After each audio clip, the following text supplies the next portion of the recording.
This year is their 50th year in service. The first ones have already been retired. There's about 60 to 80 that are officially retired and will be going out for scrap.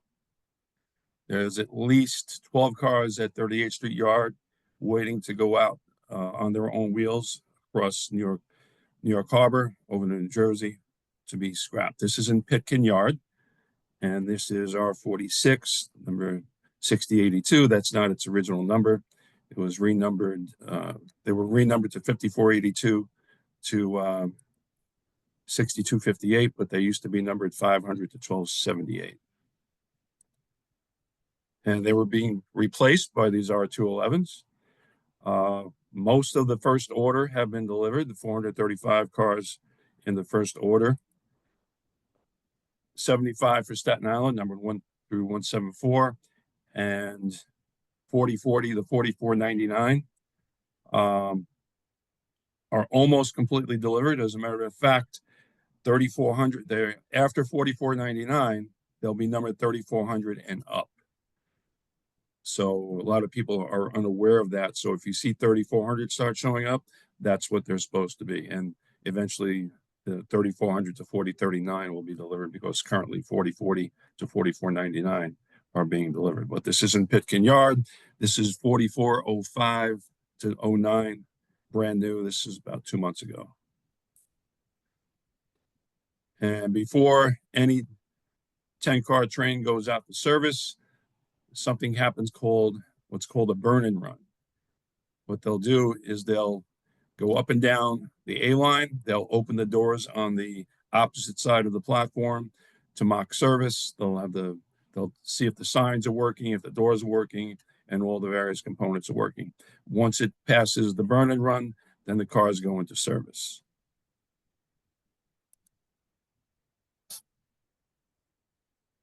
Now, we all know they run on the A and the C line. Oh, 1 second. I need to optimize for video here. I'm going to stop sharing for a moment.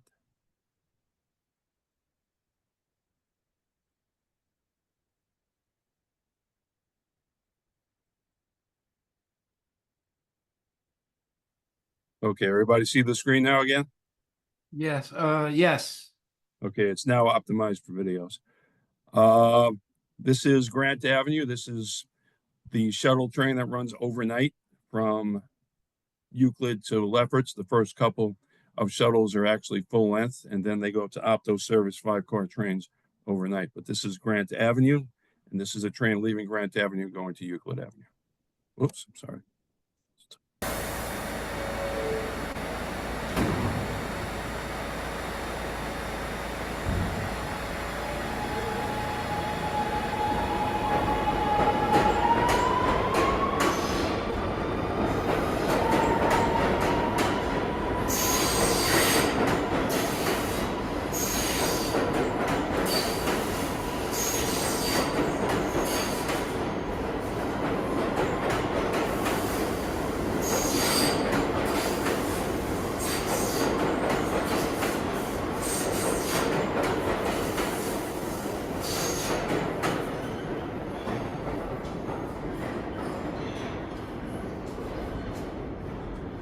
This was the station that opened up in 1956, so it has the unique 1950s type lettering.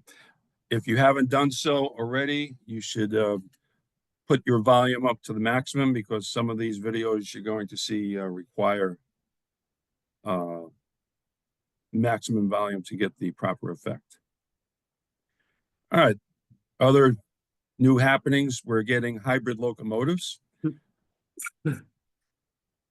So there's the first one built, not the actual first one delivered. HL stands for hybrid locomotive. This engine on the left is an R156. It's the same style body, but the R156 is completely diesel. The hybrid locomotives, they're designed to run underground in a work area in battery mode. If they're underground and they're traveling at 7 miles an hour or less, the diesel locomotive automatically kicks off and it goes to battery mode. If the battery starts to get run down and the charge is below 20%, the diesel kicks in again to charge the battery up to 85%, and then the diesel shuts down again. But the battery should last the full 8-hour shift in the normal work zone. But to and from the work zone, these locomotives will be in diesel mode. And they're Tier 4 locomotives. They use DEF fluid, diesel exhaust fluid. So even when they are running in diesel mode, the fumes, at least my experience, I can't even smell the fumes. In any case, on the right here, you have an R62A in 6-line service. This is Westchester Yard. This was actually the first locomotive delivered. This was back in June of 2024. This is HL002. This is a jumper cable. One end is red, one end is black. These can MU, multiple unit with R156s. One end is a 27-point, which is what the hybrid locomotives use, and the other end is a 12-point, which is what all previous diesels on New York City Transit used. But all future diesel locomotives will use a 12-point connection. Here's HL003. The evening 2 months ago at Westchester Yard. This is what the other end looks like. This is HL005. Was delivered about a month ago. This is the other end. And this is about 2 weeks ago. This was the latest one to be delivered at the time. The first order is for 25 with an option for a total of 54. So this is Westchester Yard. This is an all-electric bus. These are 40-foot Excelsior model buses, New Flyer Industries. They're numbered 4965 to 5024. It was just announced recently that they're going to get about 260 more of these. We'll see what happens if congestion pricing stays in effect, if that's actually going to happen. But this is a charging station. The pantograph is not attached to the bus. The bus strategically stops under the charging station and the pantograph comes down onto the bus. This route is out of the Grand Avenue Depot and the bus is assigned to Grand Avenue. The electrics can run on any line. Usually they have 1 or 2 on each line to spread them around. This is a diesel version of an Excelsior from 2018 or 19. All right, here, how I do it is I play the video, then I'll scroll it back to explain what you're looking at. But this is 25th Avenue on the West End line. I'll play it, then come back and tell you what you're looking at.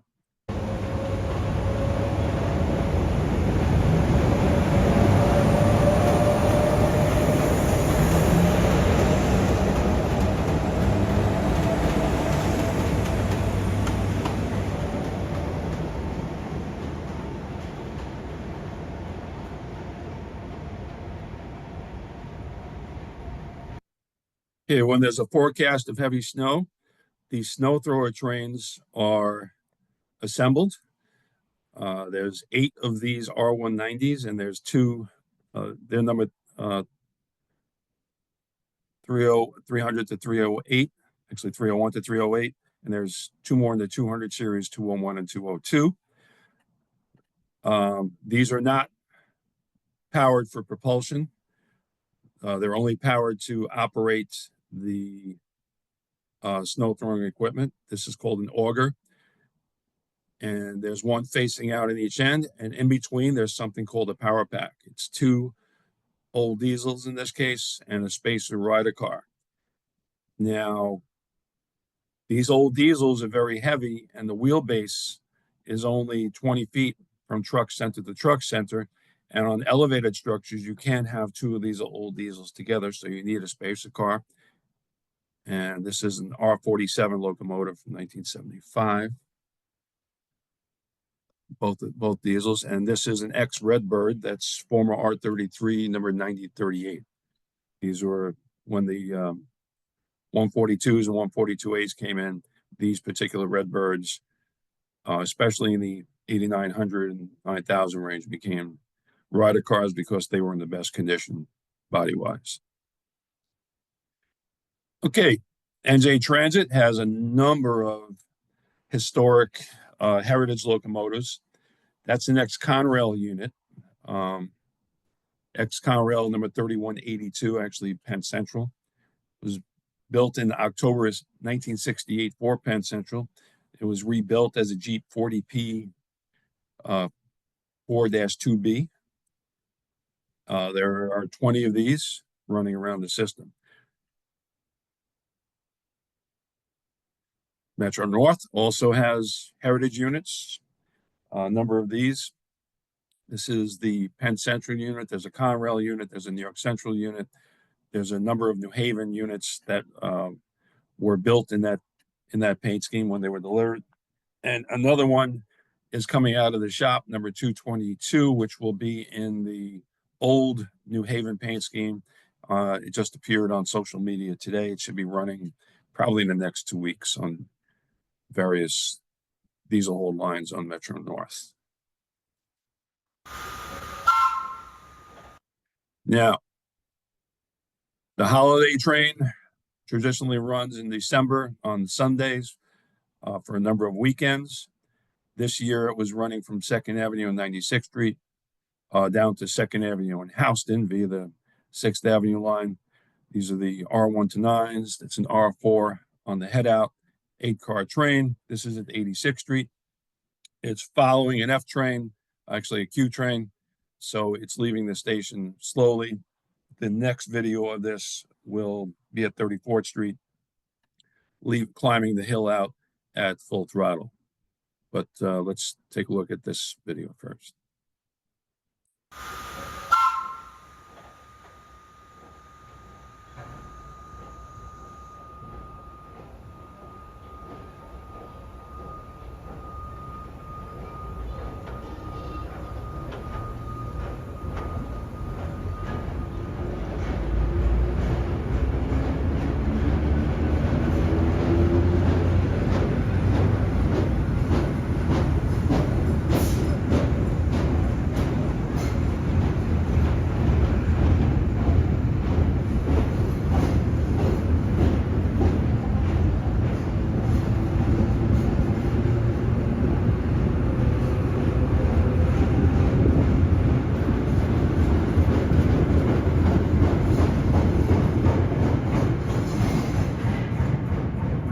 Next view will be at 34th and 6th going north up the steep grade, and we'll get the full effect of the motor sounds.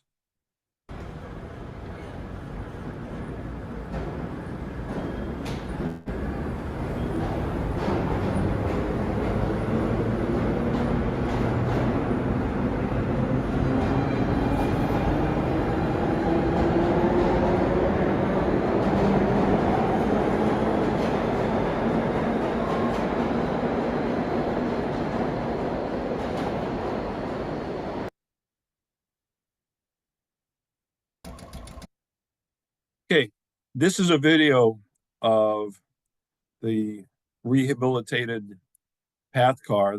This was built in 1927. It was a 20-car order from ACF. These were built from November 1927 to 1920 into 1928. These are the J-class cars. They were retired in 1966 and 1967. Various people were instrumental into the long and hard journey and all the work of making this car operable again. It's the only H&M car operable on the planet. But this video I took just for the compressor noises. So let's just enjoy the compressor noise.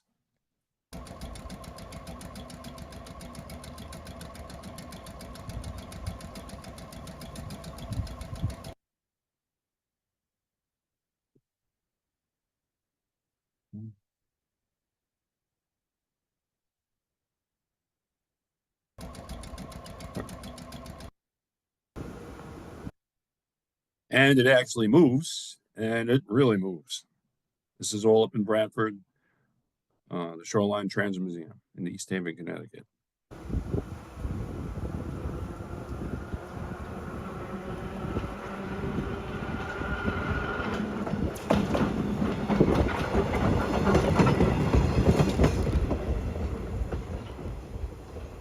Let's take a look at the interior while the compressor is going off.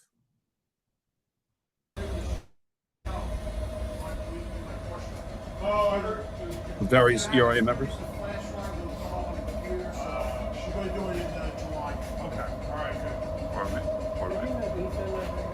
I don't think so.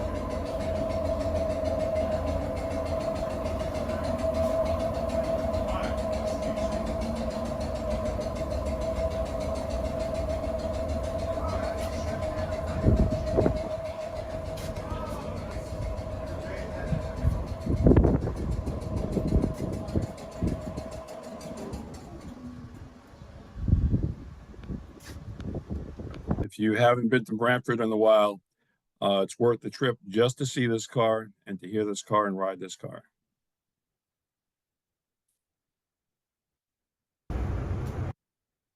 And this is the third generation of path cars, the PA5s, which are operating today. For the benefit of the out-of-towners that don't really see the path system that much, most visitors to the city are unaware that this system even exists. So I'll show some videos, 2 videos of the current path cars in service for the benefit of out-of-towners. Interior. This is the train to Journal Square. The next stop is commemorating. Stand clear of the closing door.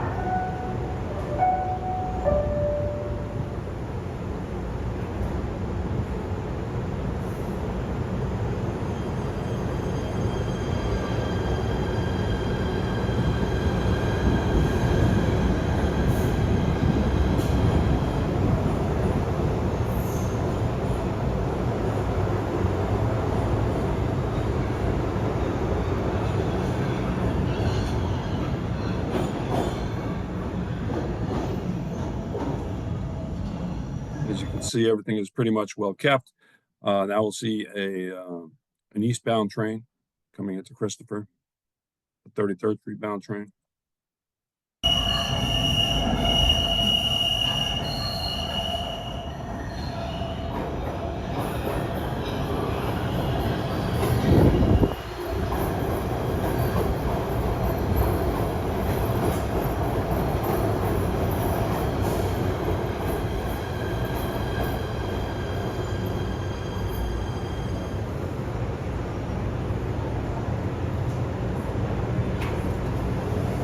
This is the train to 33rd Street. The next stop is 9th Street.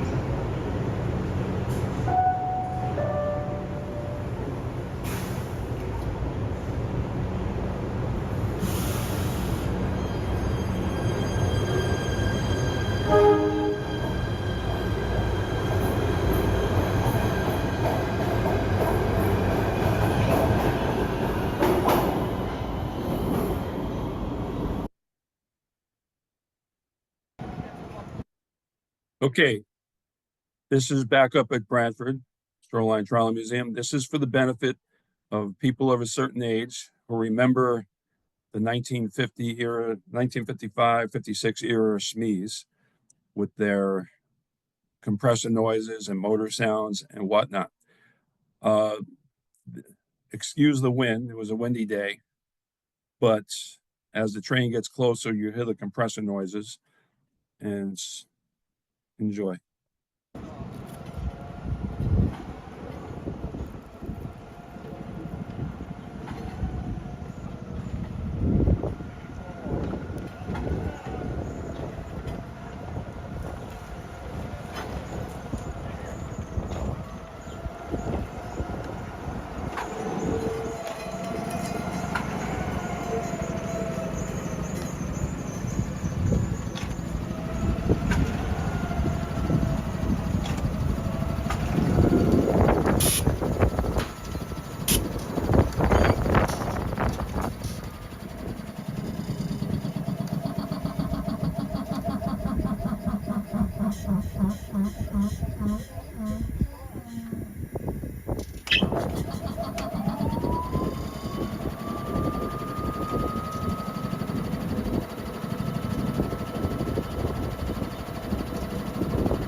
And that's what your R-17 sound like. There were 400 of those cars. They mainly ran on the 4 train and the 6 train and the Grand Central shuttle back in the 80s when I was growing up. Okay, we had the holiday train on the New York City subway system. Metro North also ran their public holiday train. They also had an employee holiday train. They had a train of 8 M8s where they meticulously put on Christmas lights. The first sound you're going to hear is a 1 train of R62As passing overhead. Then the doors close on the M8s and they come at us. This is looking at the Marble Hill station. We're standing on the Broadway Bridge, which carries the 1 line.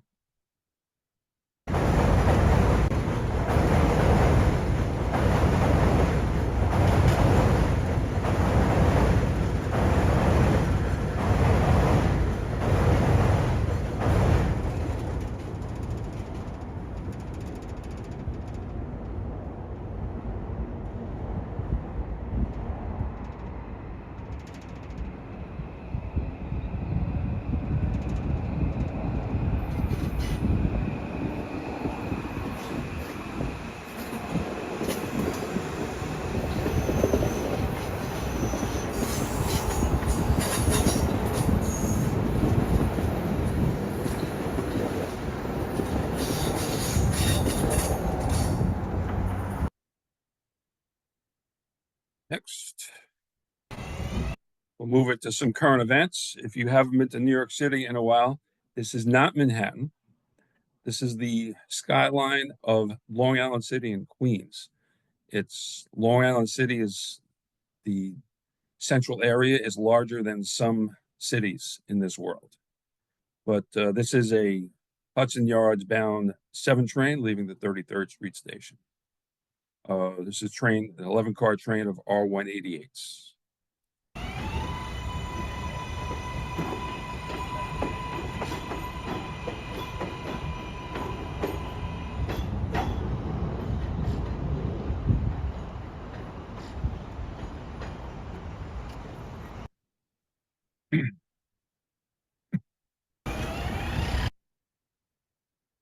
Back when the Mets were a World Series contender, somehow the Grimace got to become a Mets fan. It's a long story, but they put the Grimace stickers on an 11-car train and ran it on the 7 line during the playoffs in 2024 baseball playoffs.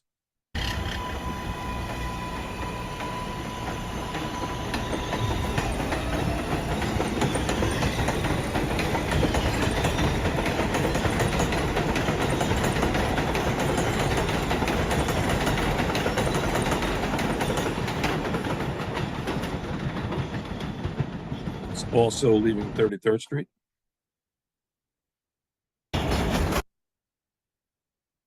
This is traveling through Long Island City, the eastern part of Long Island City, looking out the side of a Main Street bound 7 train.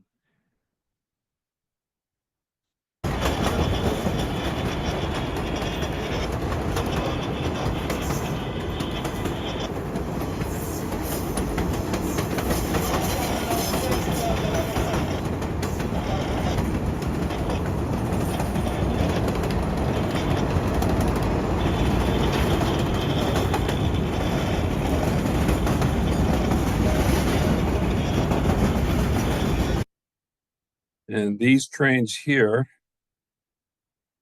are actually trains that enter service in Grand Central. During the post-morning rush hour, trains actually leave Grand Central and they do a U-shaped loop to lay up in this new layup area of Sunnyside Yard, which formerly handled freight traffic. Freight cars. We're looking west towards New York City. And over here, you can see a Amtrak train going into service at Penn Station going towards Washington.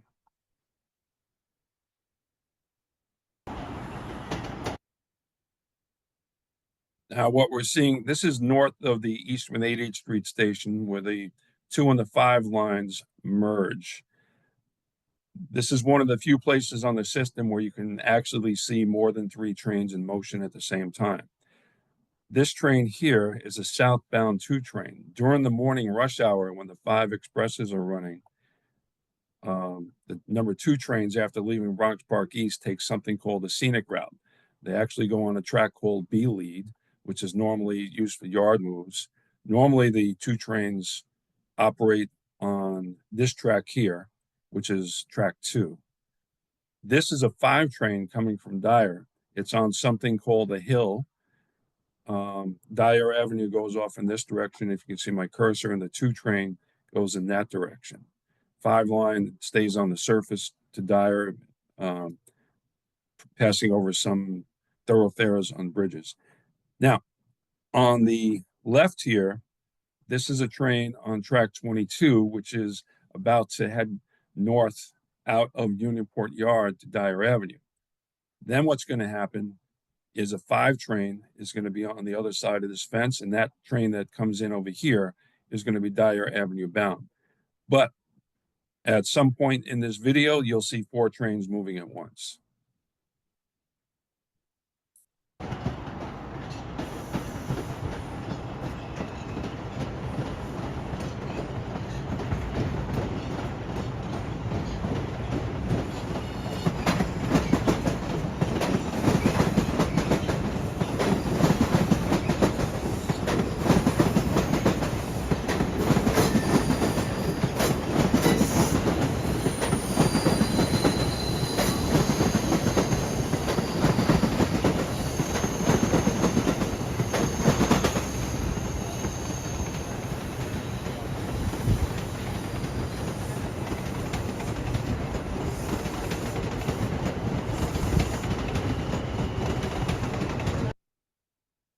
For those that don't know, I'm an instructor at New York City Transit. This is from a non-public area. I actually use these videos as instructional methods to show students how the system works.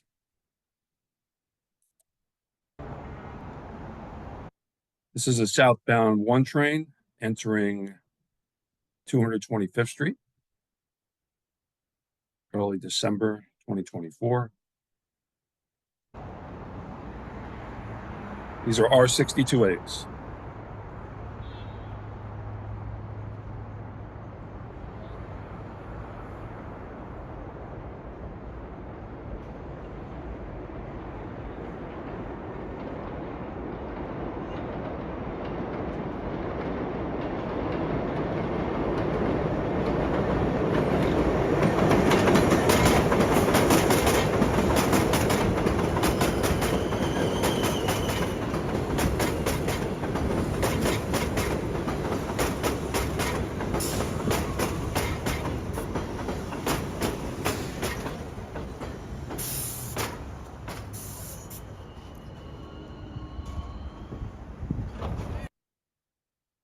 Something interesting in this video that you might have noticed, where my cursor is, this is called a manual release lever. This signal here is a home signal. There's a bridge over the Harlem River behind us. And when the bridge is open, this home signal is red over red. And for a train to pass this, when that's happening, a call on is issued, and this manual release lever is activated to lower the stop arm for the train to pass.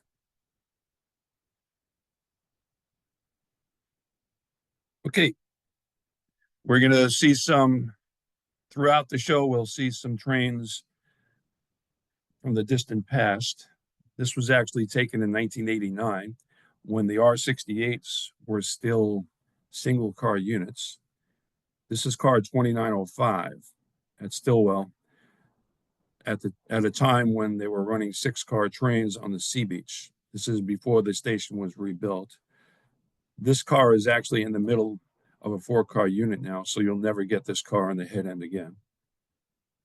When the 68s arrived, they were all single car units, and in the mid-90s, they were converted to 4-car units to save money, except for the Franklin shuttle cars. The highest numbered 2900s, 2916 to 2924. This was the first train of R68s in service.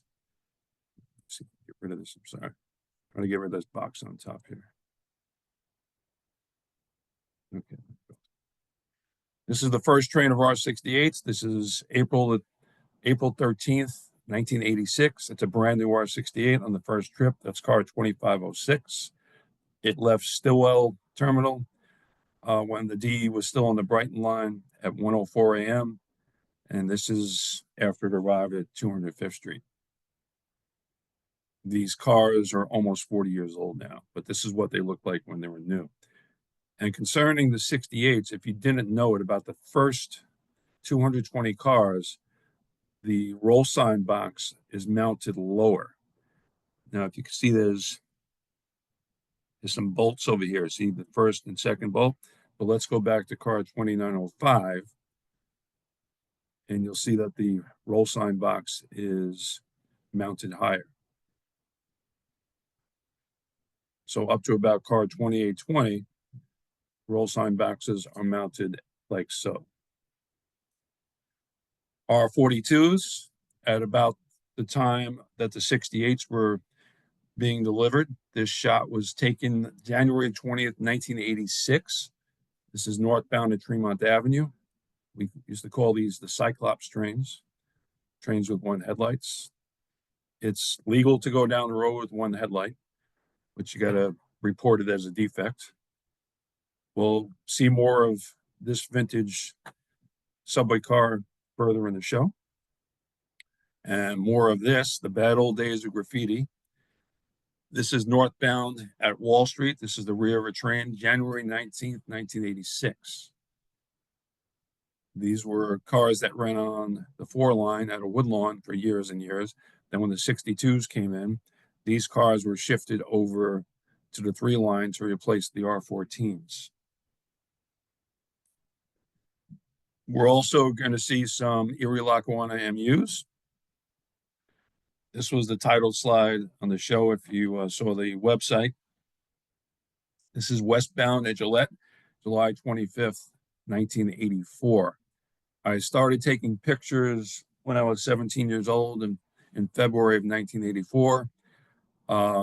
Steve Zabel, Glenn Smith, and a few other people enlightened me as to what was going on with these cars. So I spent many a rush hour. I was a student in college at the time, so I had plenty of spare time to go out there during the rush hours. This is westbound at Gillette. These 3200 series cars were trailers built in 1925, but they were connected to motors, 141 motors that were put in service into 1930. They were connected to Pullman motors that were by 1984, they were numbered 3500, 3599, and 4600 to 4638. The second car here is 3533. That's a motor car. This is, we're looking east. All the trailer cars were facing west, towards Dover, towards Gladstone, towards Montclair. So if you wanted to know which way we were looking, just see if it's a trailer or a motor car. This is a 4300 series trailer. These date, well, they're actually the first 39, 4301 to 4339 were 1917 Pullmans. The last 28, 4340 to 4367 were 1920 Pullmans. This is at Summit, typical weekend. Trains laid up there. These are 3200 series trailers, and this is a 4300 series trailer. Take note of the derail. This is east of the Summit station. The station is behind us. Now, we go back. We'll start with 2. We got 2 of them together. Now we have 3. Now let's go for 4. This is at Gladstone. These are all motor cars. These are the original doors with the split windows. And then a lot of them had these newer windows, the one-piece windows. Now, if you don't like 4, Let's look at 5. This is Hoboken, and it was hard to get something like this. They're all green, and they all have the one-piece windows. This is your typical day at Hoboken in the morning with the layups, with the midday layups.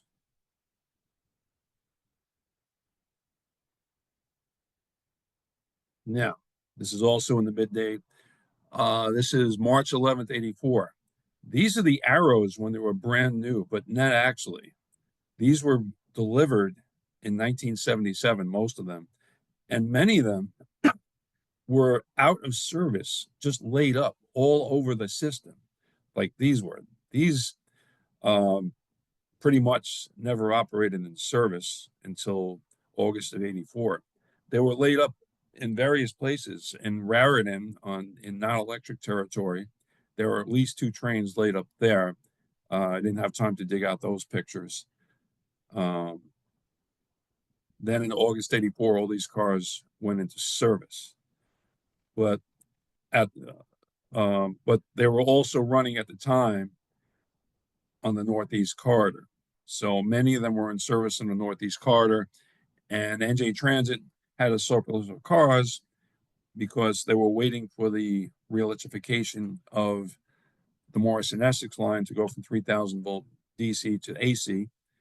And so they actually leased many of these arrows to Amtrak and to the MARC system that out of Washington, D.C. and Baltimore. So you could see Jersey arrows actually running on the MARC system and running an Amtrak service on the corridor between New York and Washington.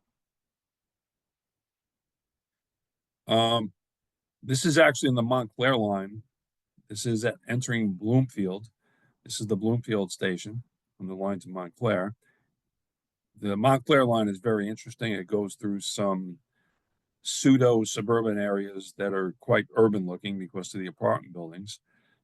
You can get these cars in an area such as this, in a densely populated area. And the same day, this same train could be running in the middle of nowhere in the sticks. This is westbound entering the Gillette station.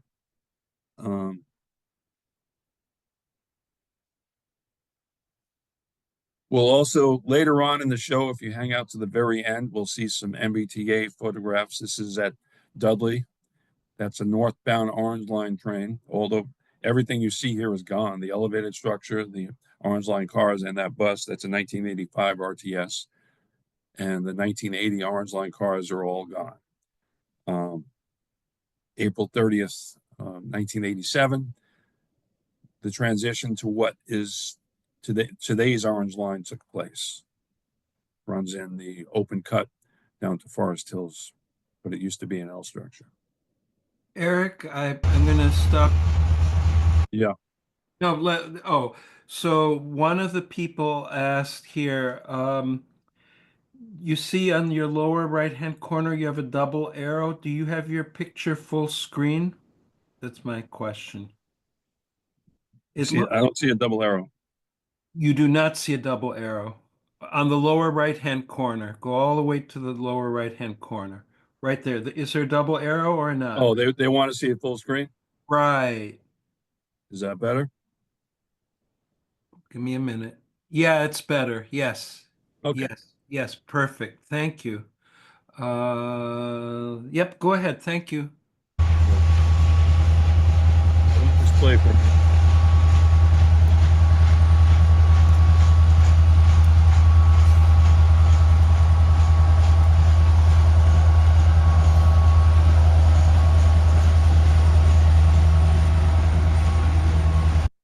All right, we're going to see a lot of electric stuff later on, but I do a very diverse show, anything from diesel to steam to bus.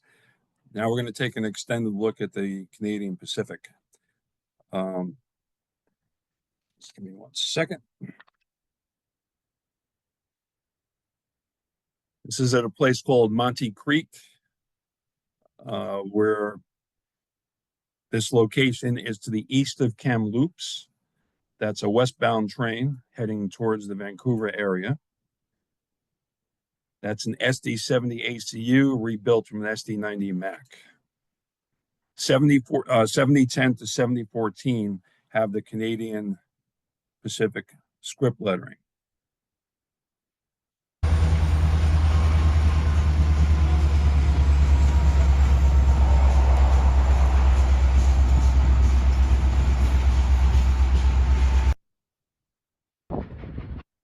Okay, many of you might be aware that CP had a steam special that ran from Calgary all the way to Mexico City. I intercepted it on April 27th, 2024. This is at a place called Chaplin, Saskatchewan.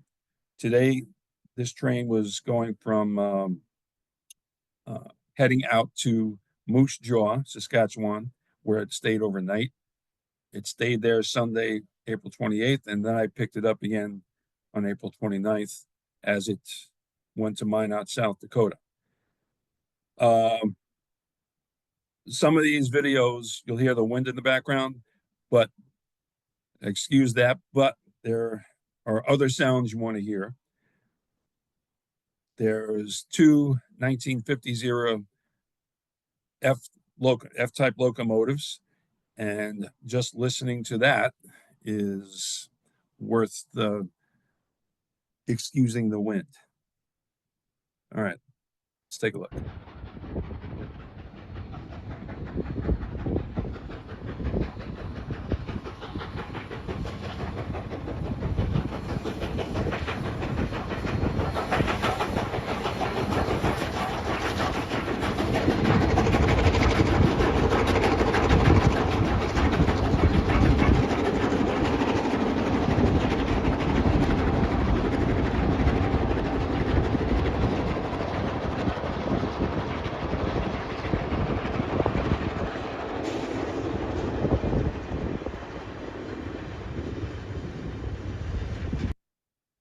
All right, let's take a better look at these locomotives.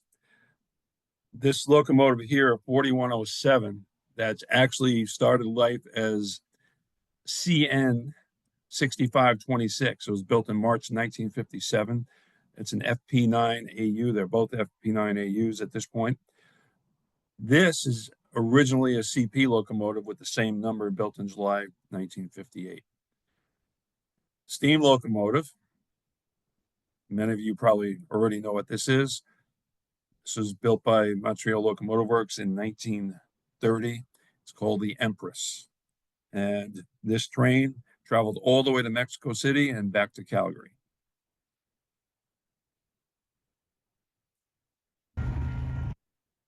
Same day, near near a place called Park Beg, Saskatchewan.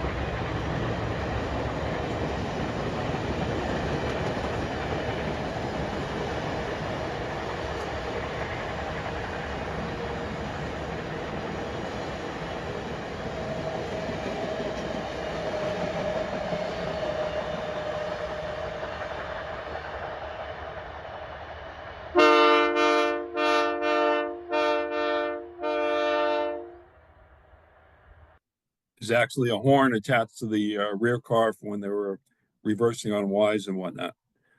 Bob, how's the video quality? Is it jumpy or anything like that?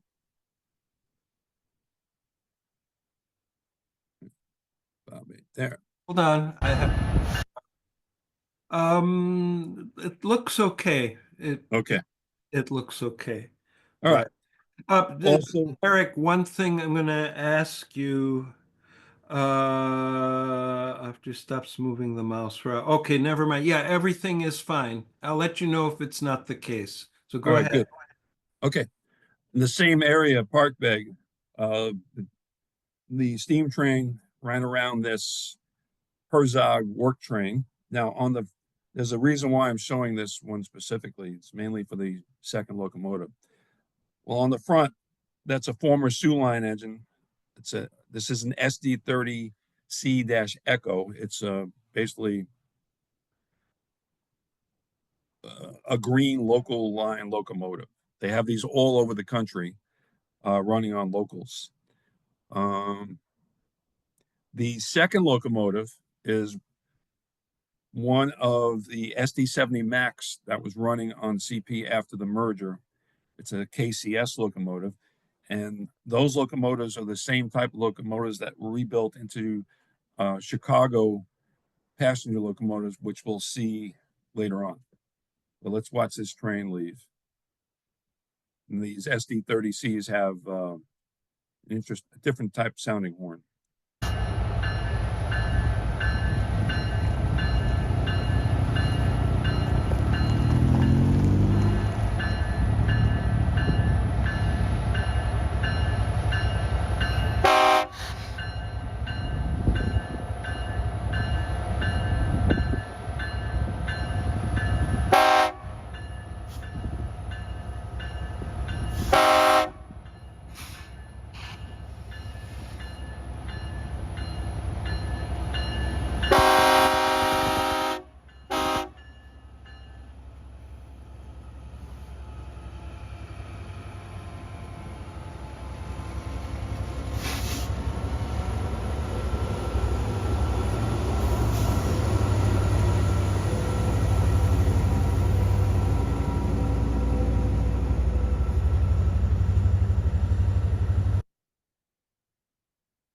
Yeah.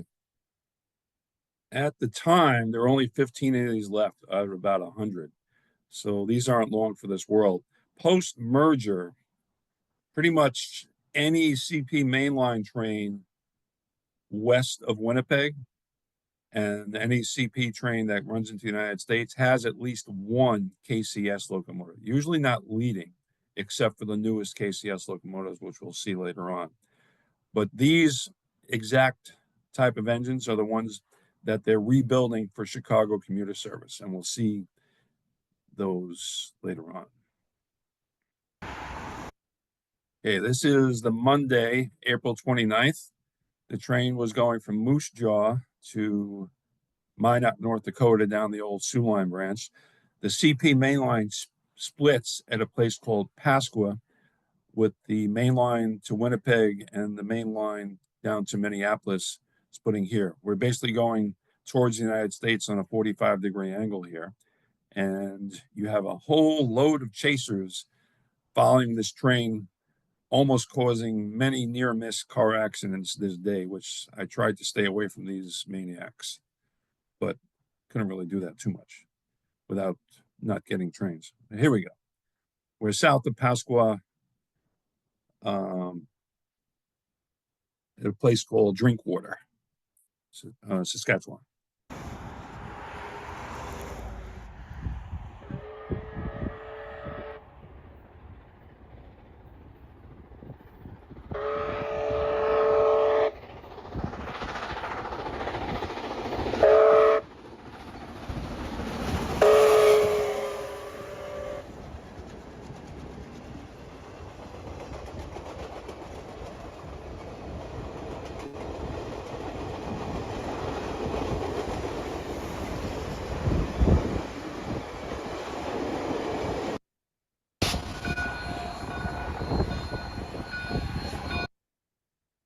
The train ran into some mechanical trouble at a place called Weyburn. It sat there for about a half an hour. It was very windy this day, so excuse the wind noise. But it was the one place with a good vantage point where I got the steam train leaving from a dead start. Also, the F7s really worked on this trip. They weren't just there for show. So you'll be hearing the F7 locomotives also as they go by. But here it is leaving Weyburn. Excuse the wind.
It was pretty difficult to chase because of the speed it was going, but they were passing freights along the way, and this had the priority.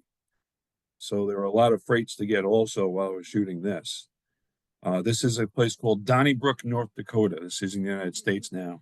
We're not far out of Minot.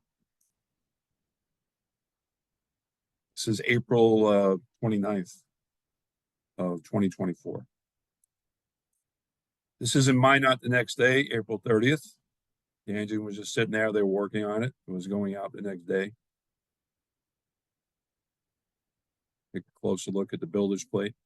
Montreal Locomotive Works, December 1930. See how spotless everything is. They basically took a ladder and they wiped everything, every part of the surface they shined and got ready for moving the next day. Here's the cab. See how they're using Windex and whatnot on every surface. The equivalent thereof, a Windex, whatever they're using. Okay, now, in September of 2024, my wife Mary and I, we took a trip through the Canadian Rockies. It's one of our favorite places to visit on the planet. This is the line between Calgary and Banff. This is the Lagan Sub. We're 56.1 miles from Calgary, and this is an eastbound train on its way through a place called Exshaw. It's pretty much the entrance to the Canadian Rockies at this town. And here comes a eastbound down the hill.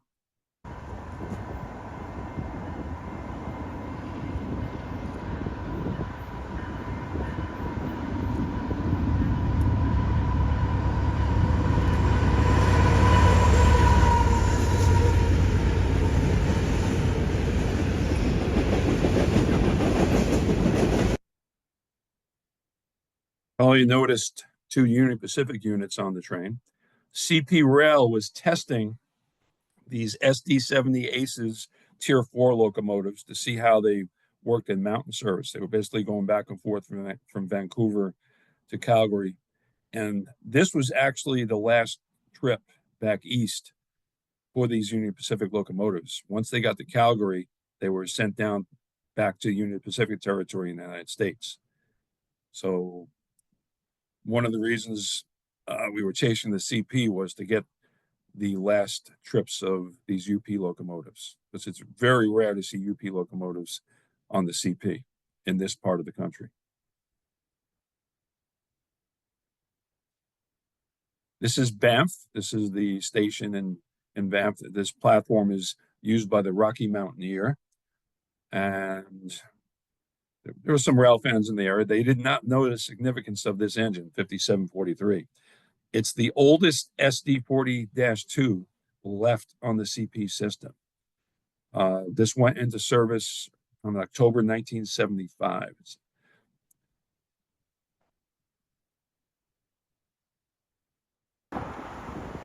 And Banff has a bus system. They have 31 standard buses and 5 cutaway vans. They have 13 different routes that travel all over the area. This is a Nova bus.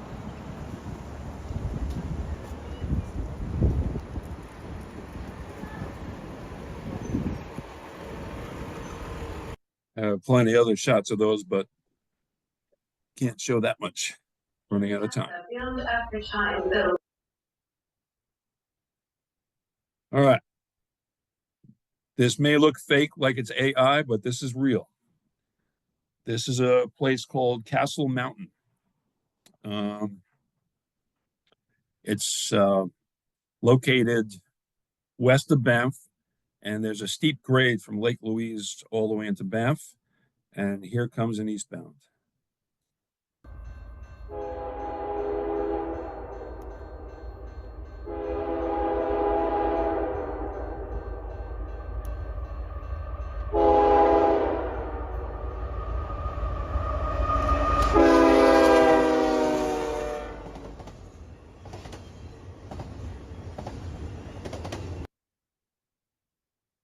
we pulled up to this grade crossing, we said, wouldn't it be nice if a train came along right now? And then we heard a horn. It's locomotive 8833. That's an ES44 AC built at the end of 2006. Take note of the KCS locomotive. Remember what I said, all these CP trains have at least one KCS locomotive on each long haul train. And they use distributed power units, and there just happened to be a KCS unit on the end of this train.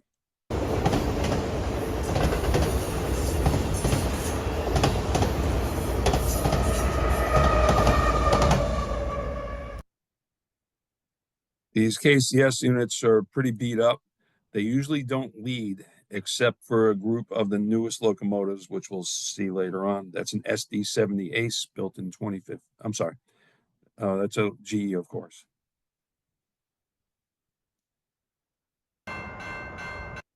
This is Castle Mountain in the morning. Interesting acoustics here because you got the mountain on one side and the trees on the other. So the acoustics of this are quite interesting.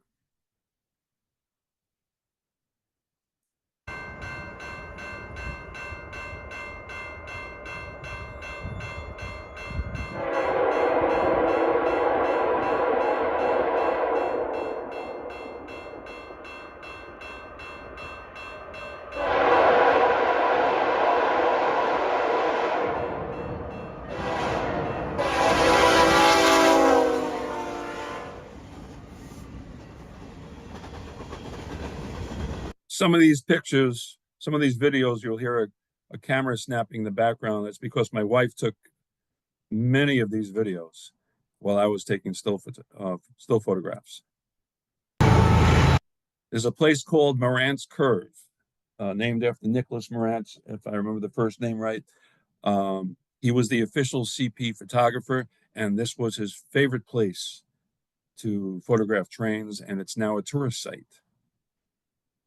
And we got a westbound coming through. This is Morant's Curve.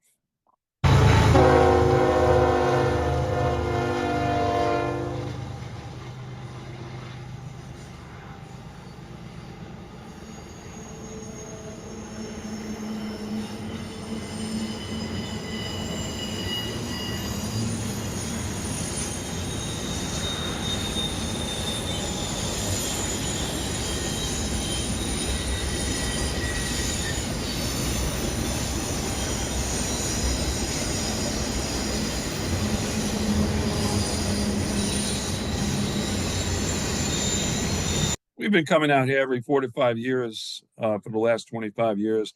We have relatives about 4 hours north of Edmonton that we visit.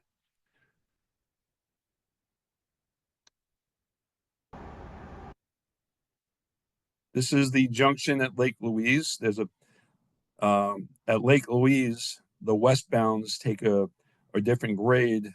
This is an eastbound train coming through. The station is just around the corner here. Anyway, this is an eastbound train leaving Lake Louise. This is all September, early October 2024.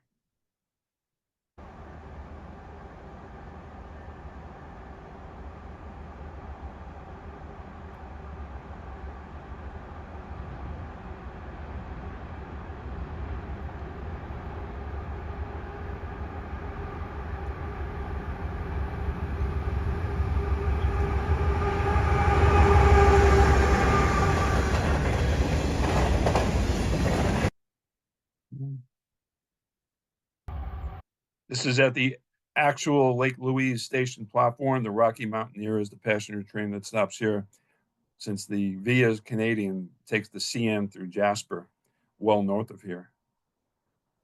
But in any case, here comes an eastbound freight. Second unit's a KCS locomotive.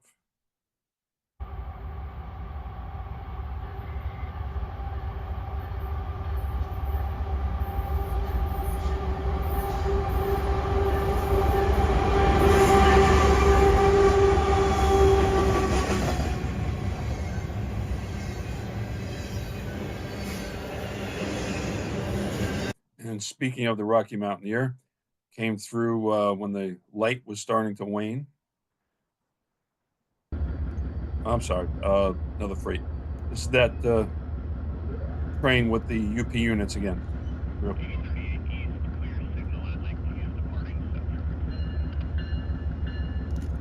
When it departs Lake Louise, it's on a downgrade.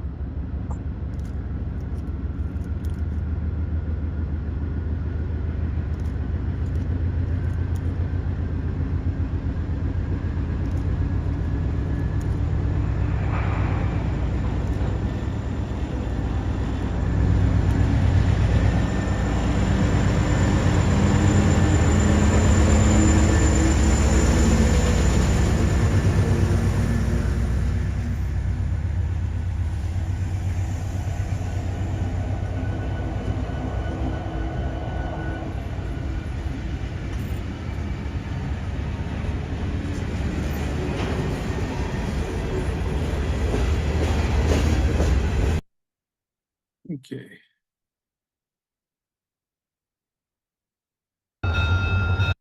This is the Rocky Mountaineer. This is eastbound train leaving Lake Louise. Train originated in Vancouver, travels to Kamloops, stays in Kamloops overnight. Next day goes to Banff with stopping in Lake Louise.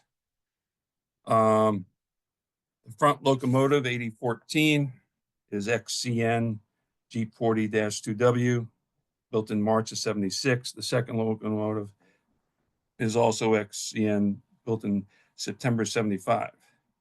Interestingly, the third engine is former Penn Central and Conrail number 3116. The Rocky Mountaineer has 11 locomotives and a large number of coaches. They have 83 coaches and 8 HEP cars because none of these locomotives have HEP for head-end power. So there's usually at least 2 head-end power cars that look like baggage cars that are on each train. In any case, this is leaving Lake Louise eastbound.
You probably heard one of the HEP cars going by. These particular cars here, the older coaches, they date till 1954. There's one here. These date to 1954, so you can ride some vintage, really vintage cars, although they've been rebuilt probably twice by now, 3 times. This is at a place called Lake O'Hara. This is west of Lake Louise.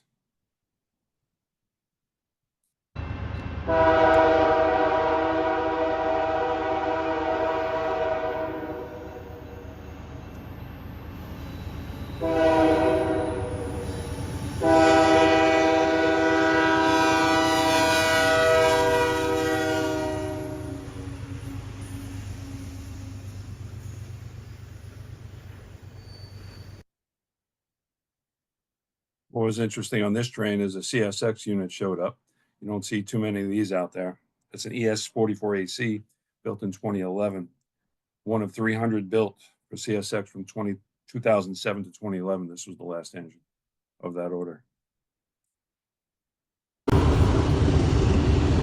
This is a place called Cathedral. Not far from here to the left are the spiral tunnels. You can look that up, what they are. It's basically a Tehachapi loop in a mountain in tunnels.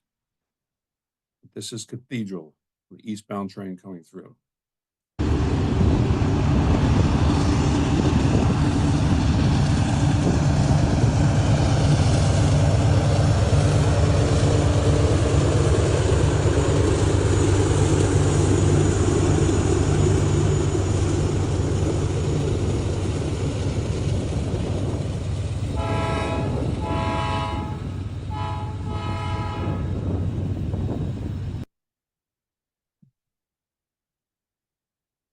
There are many places like this all along this line.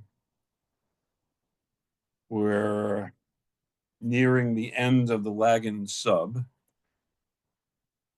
This is now in British Columbia. Lake Louise was in Alberta. We're entering some serious mountain country here. You got these signs in a lot of places. It sounds like this everywhere.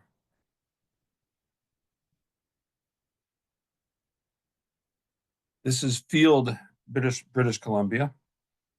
This is the beginning of the mountain sub. This is 136.6 miles from Calgary. That's the end of the Lagan sub and the beginning of the mountain subdivision here. That is another rebuilt SD90 Mac. It was rebuilt in 2020. These were formerly in the 9100 series. This is another westbound at Field. This is a crew change point. We're looking towards the spiral tunnels. That's an ES44AC built on October 2011. I will head to Revelstoke.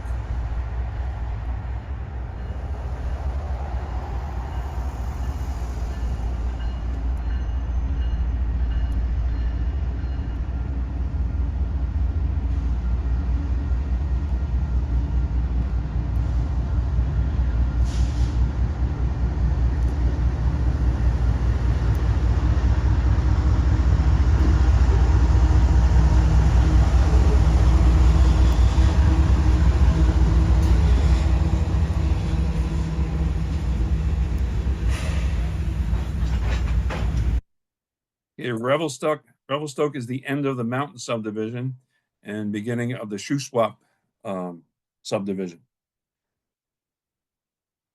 These GEs were the last locomotives purchased new by KCS. They got 25 of these, and since they were the newest, these are pretty much the only engines that CP allows to lead other than a CP locomotive. I heard some engineers' complaints about the KCS locomotives, the older ones. So they heeded the complaints, and generally they don't lead except for these newest locomotives. And this SD30 was being transferred from probably Calgary to another yard in British Columbia.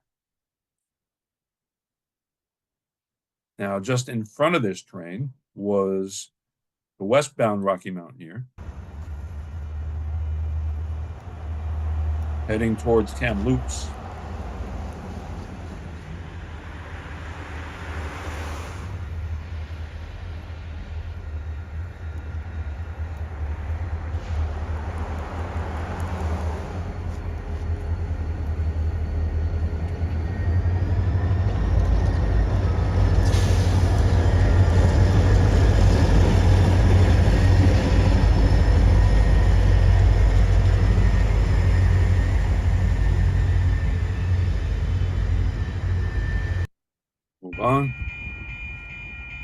place called Sycamus.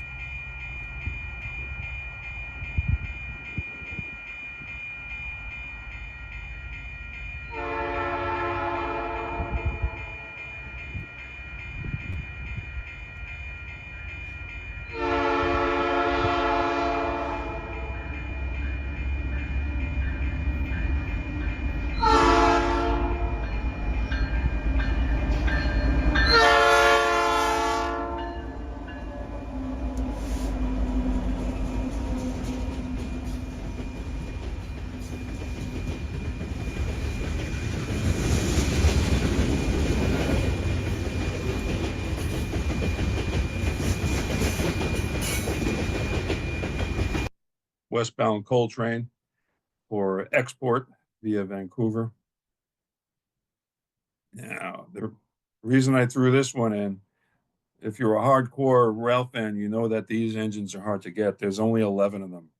These were rebuilt from 8500 series locomotives, and there's only 11. They're numbered 8200 to 8210.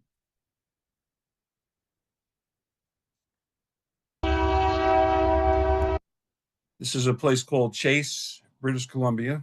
The scenery changes a little here. It gets a lot more dry here.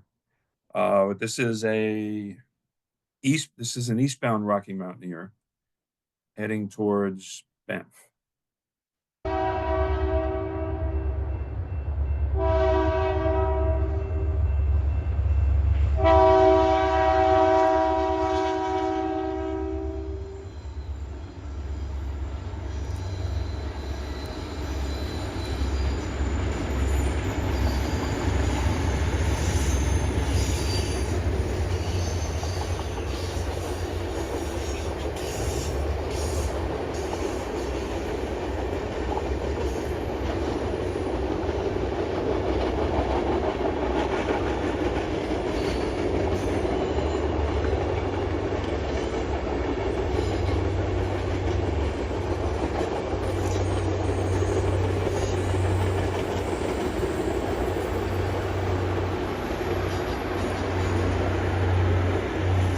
When I first started chasing the Rocky Mountaineer, maybe with 8-car trains, but business is a booming.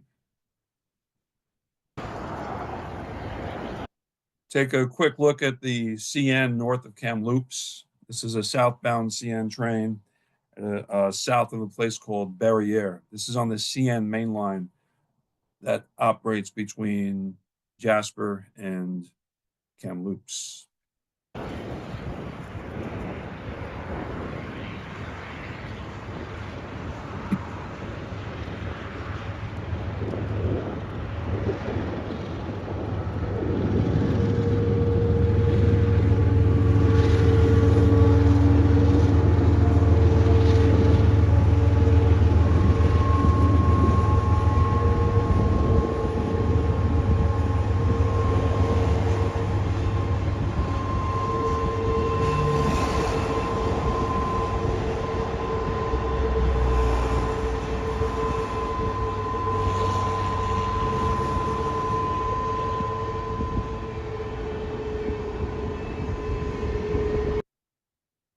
What we're looking at here.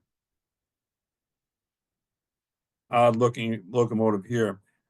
Citicorp actually bought engines to lease about 10 years ago. They were lettered City Rail. CN pretty much bought them all for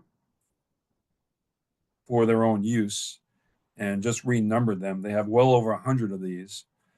It breaks up the monotony of the red and the black locomotives, especially in the sunlight.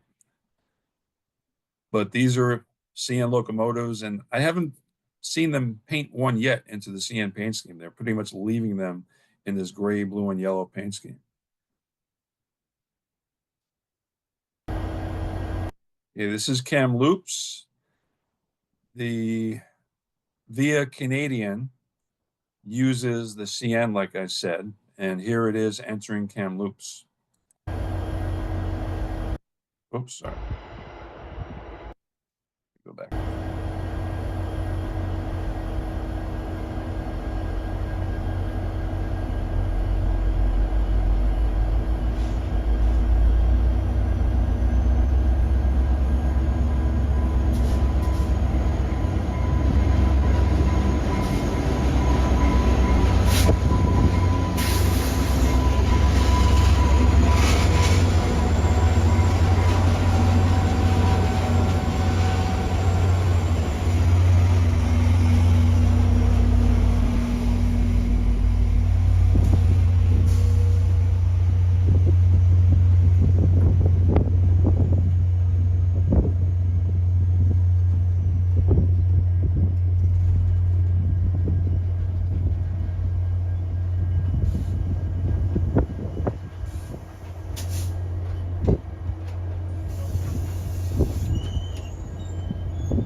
Canadian is basically a rolling museum.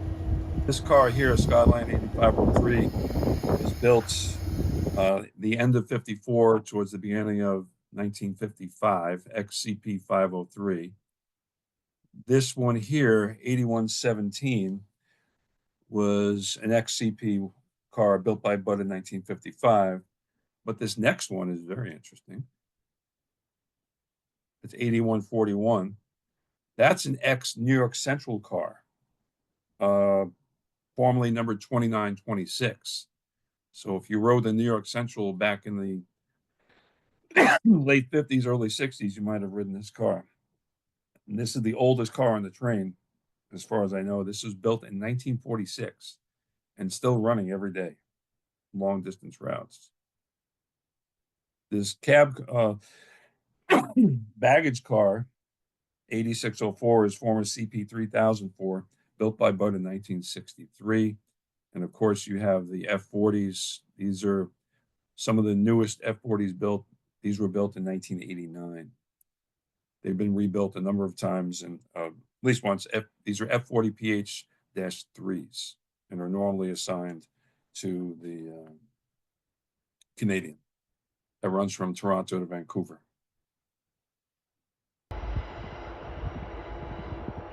Now we're beyond Kamloops. That's Lake Kamloops in the background. You can hear my camera clicking in the background while my wife takes this video. Eastbound, of course, with a KCS unit on it. A wider view with the DPU KCS unit. This is the CP side. On the other side of the lake is the CN.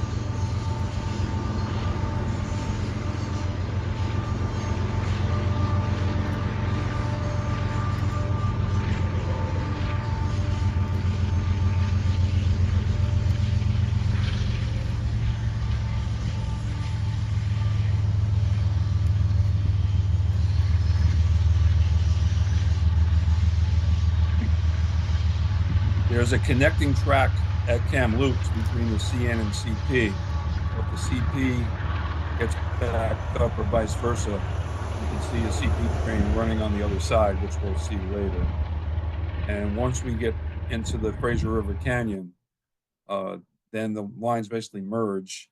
Vancouver bound is used by both lines use the CN, and eastbound towards Kamloops, both lines use the CP line. This is a place called Savona. It's one of my favorite places to photograph. And that same train we saw before with the City Rail unit is coming through.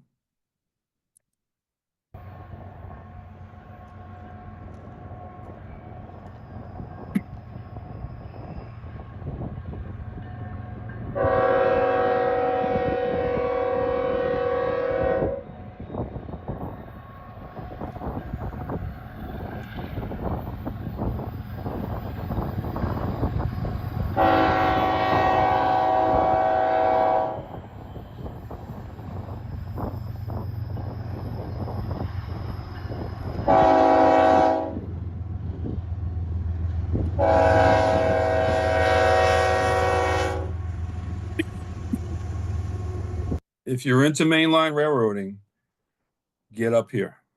As you can see, it's an interesting place to photograph. Now we're looking straight out onto Lake Kamloops.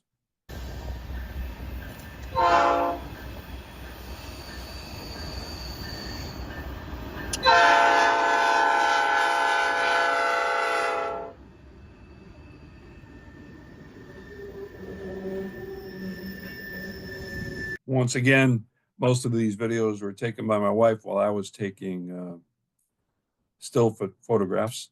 This is a rebuilt locomotive. They've rebuilt many of the 2500 and 2600 series units. And when they come out of the shop from Wabtec in Fort Worth, this is what they look like. Continue heading west. I'm sorry, this is still small.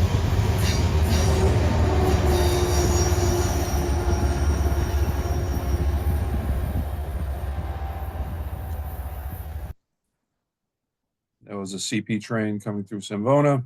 Now we'll continue heading west.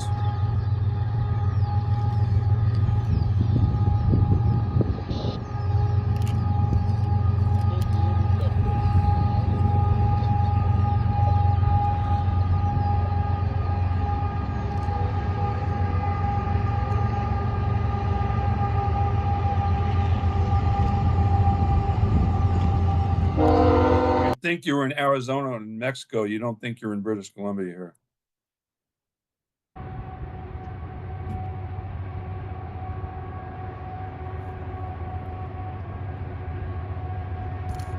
Every time we go out here, I wonder why I haven't seen other rail fans from this area go out there. This scenery is just insane.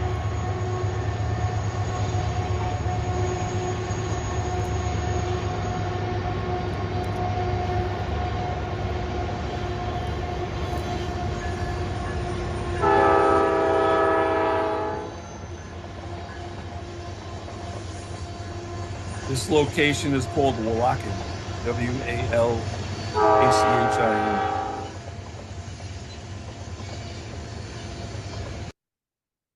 Now it starts to get insane.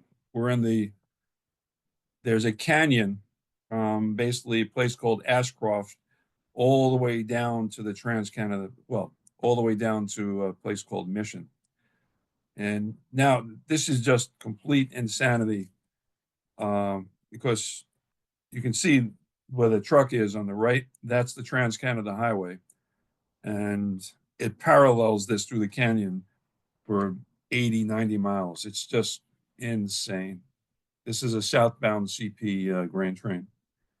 That's a westbound.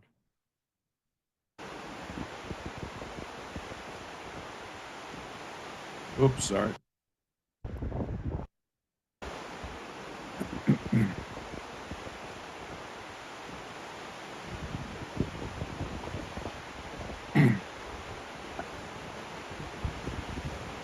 That's the Trans-Canada Highway where that truck is.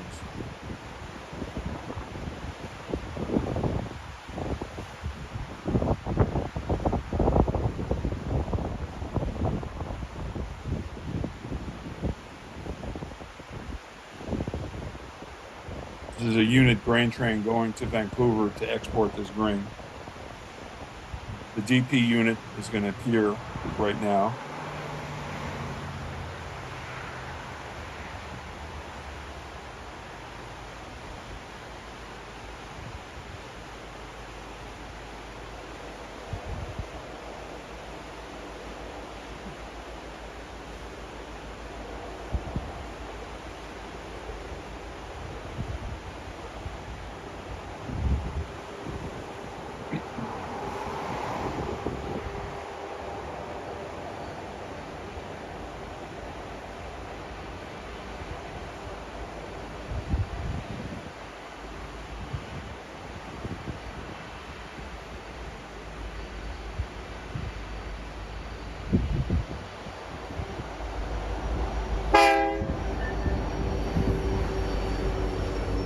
He was beeping at my wife now. He always gets a lot of beeps from the engineers.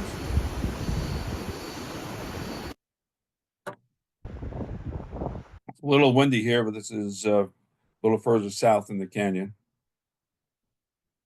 Another southbound, westbound CP train. You can hear my clicking of the SLR.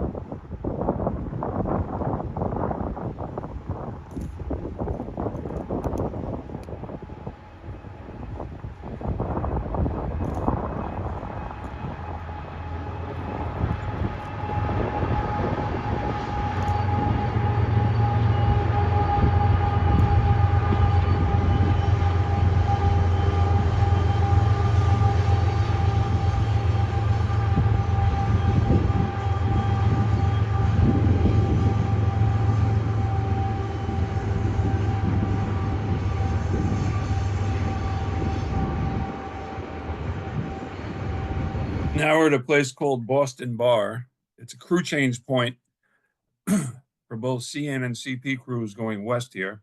Across the river, on the other side of the canyon, is a place called North Bend. It's the CP line, but both CN and CP trains go east on the CP there. It's also a crew change point. So this train is standing still here. And next video has a freight train going by and the Rocky Mountaineer about to come through. Rocky Mountaineer at this point is Vancouver bound.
And the really beat up KCS unit here.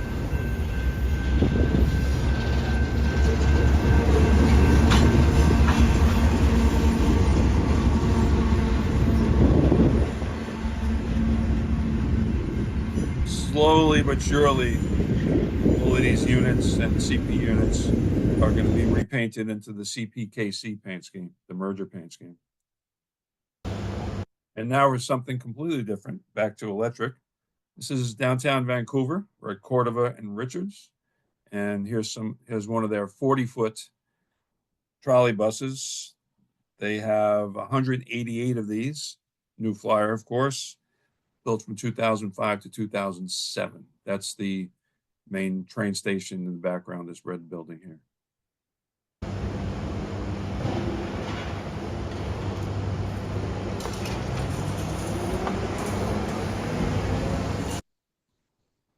And they also have 74 of these on Route 10 on Granville Street.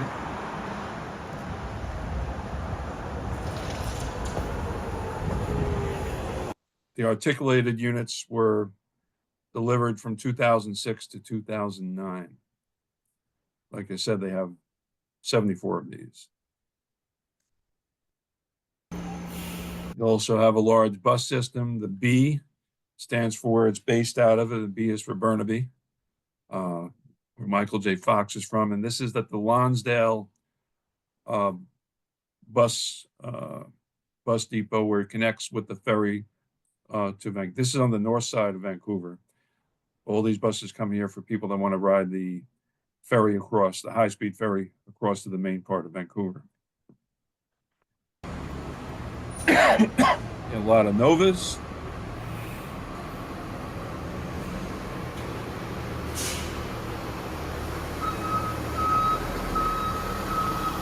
Again, Lonsdale bus terminal.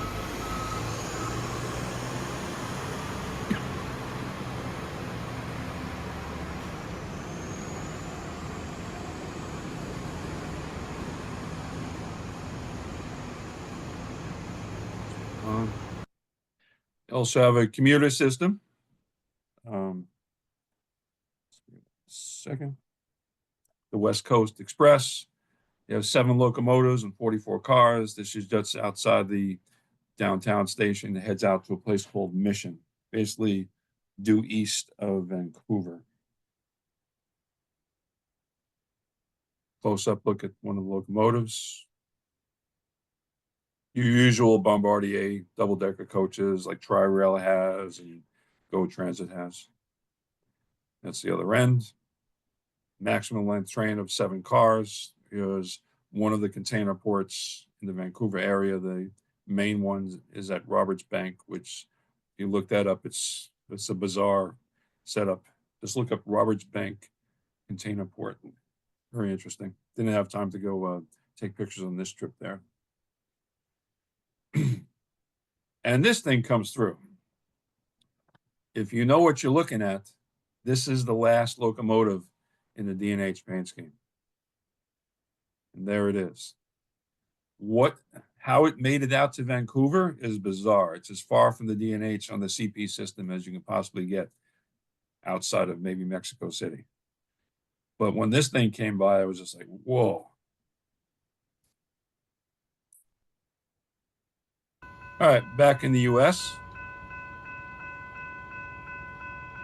This is the Cascades service that runs from Vancouver through Seattle, through Portland, down to Eugene, Oregon. That's a 467-mile route. This is called an F40 PH NPCU. It's a non-powered control unit. Some of these have, they're used as baggage cars too. This is Bellingham, Washington. This is a southbound. This is a non-powered unit. On the other end, you have the Siemens Charger. Oops, I'm sorry.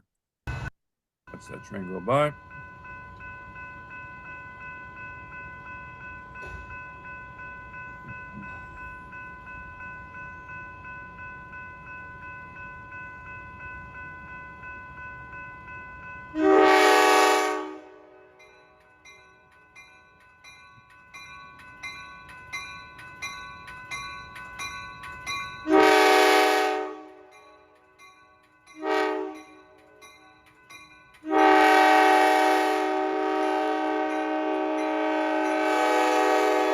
With the Bombardier Horizon Fleet cars, they replaced the Talgo 6 units.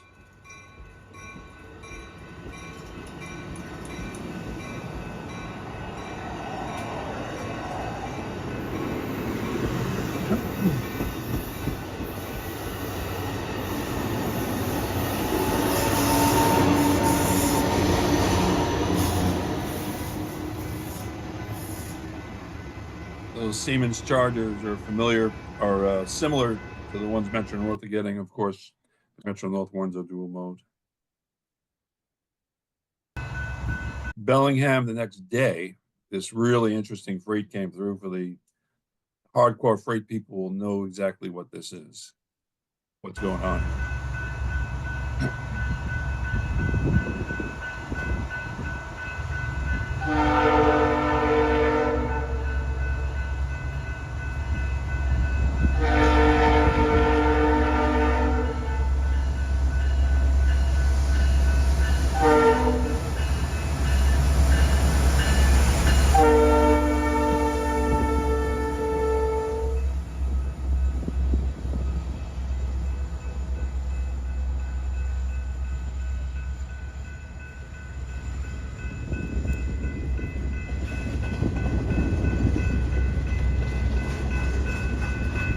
Train is basically a move from Seattle to Vancouver. That is a Jeep 60 M-3. Not many of these left in service compared to when they were new, I should say. Now these used to be numbered 325 to 346. This is a Jeep 60B unit. There's only 4 of these left. So to get one of these coming through was statistically pretty low.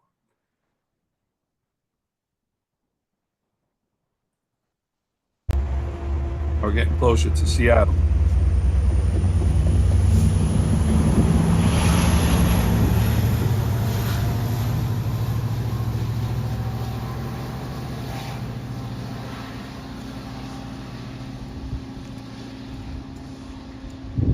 The Sounder commuter service. There's a north line and a south line. The north line doesn't carry nearly as many people as the south line. The south line runs 7 and 8 car trains. This only runs 2 car trains. This is from a bridge at Northwest 54th Avenue. That's a northbound train heading up towards Everett. The Sounder system, they got 14 locomotives and 78 bi-level coaches. We'll stop in Seattle, take a very quick look at their trolley bus system.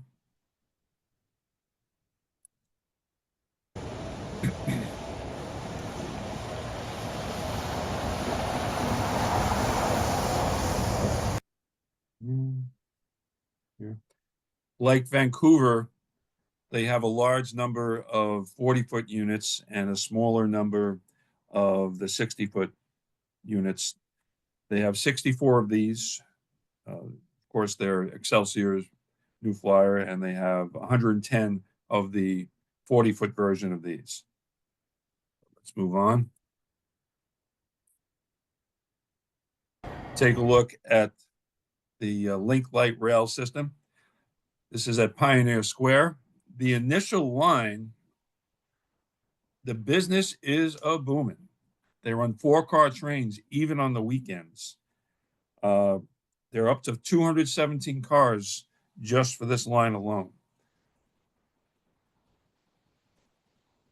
Let's take a look at this train coming through. This is a Saturday.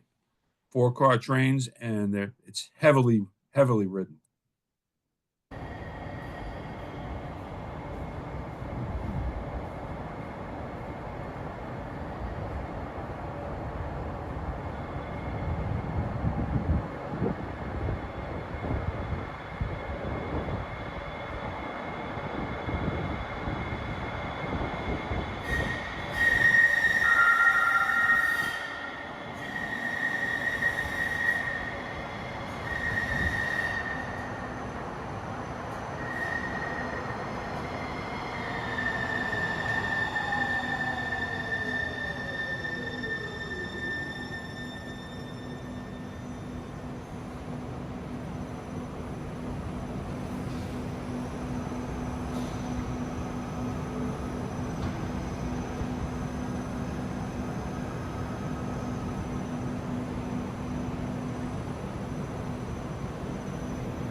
You notice they carrying luggage. This line goes down to the airport, which was a very wise thing to do.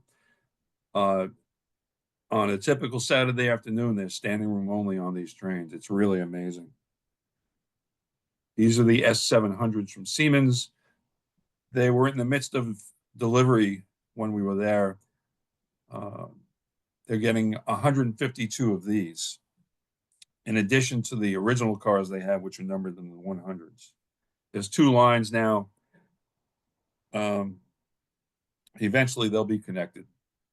But the line 2 is not as, right now, is not as heavily patronized as this. But once they connect to each other, it's going to be very successful. And the Seattle monorail started out, just give me 1 second. Started out in 1962, the Century 21 Exposition, 700 volts DC, 0.9 miles. There's no intermediate stations. It just goes from Seattle Center to Lake Center. It was renovated in 1988. And this is looking up at it. Not far from the South Terminal.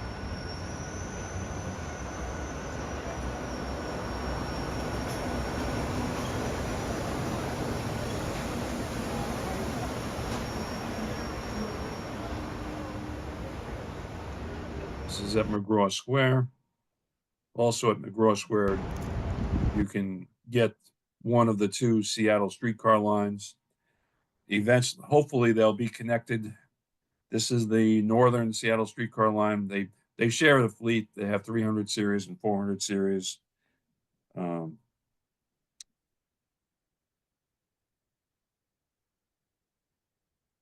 As for the monorail cars, those are the original cars from 1962. They've been rebuilt, built by a company called Alweg.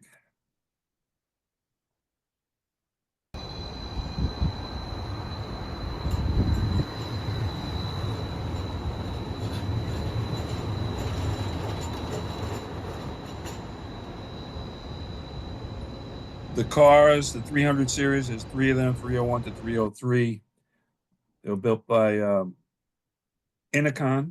They're called Trio 12 cars. The 400 series are Trio Model 121 cars, and there's 7 of those. And that's a 400 series. The previous view, we saw one of the 300 series cars, but they're pretty much identical. And if David Ross is still here, there's your store on 3rd Avenue in Seattle. They have a huge bus system. Usually on the weekends, the trolley buses don't run for various reasons, but on the weekdays, the trolley buses really run heavily.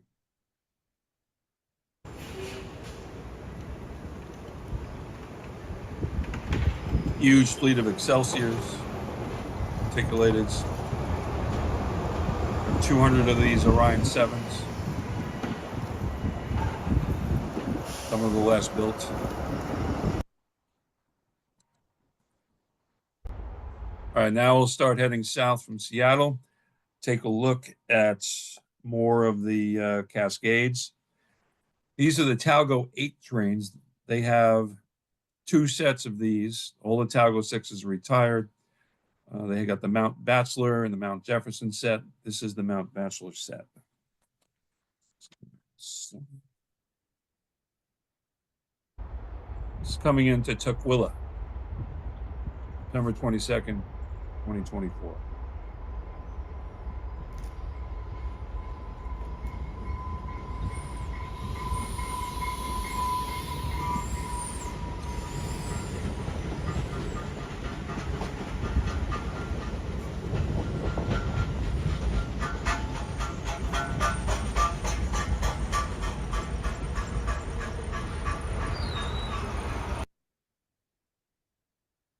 The other end. Now these Talgo 8s, there's 13 cars on this train, and it's being pushed by, of course, a Siemens Charger, in this case, number 1406. 1402 was lost in the wreck a few years ago. Point Defiance, cut off.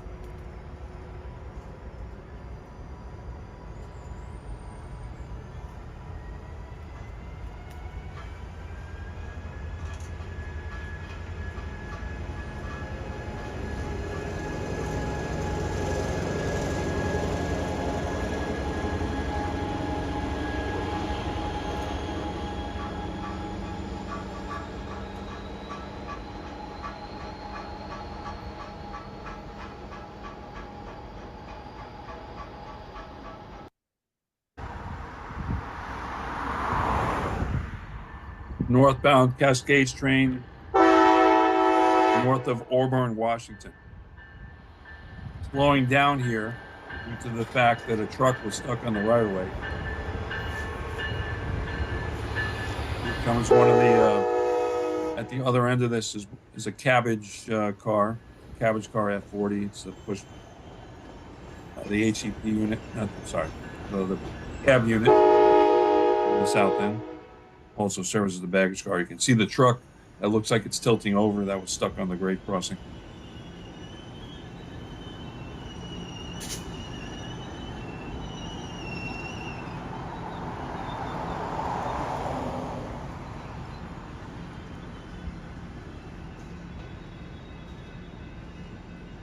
There's the cafe car, the Horizon Fleet version of it.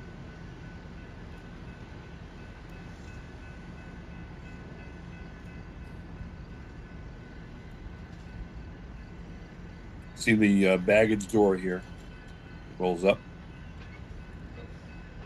That's a former Amtrak F40 that used to run all over the country.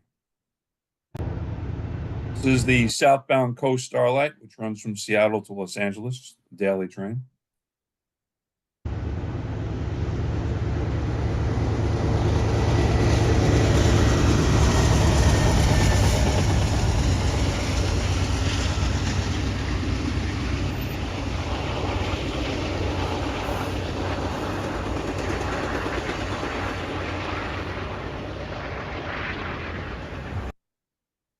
Now you can tell that Mary, my wife, took this because that's me photographing there.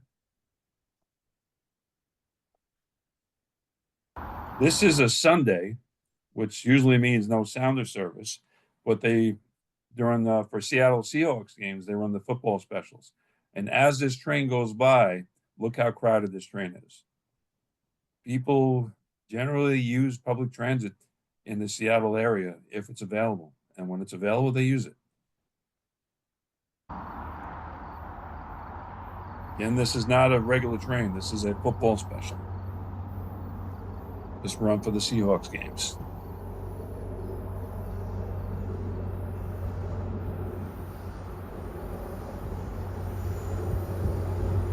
Once again, slowing down for the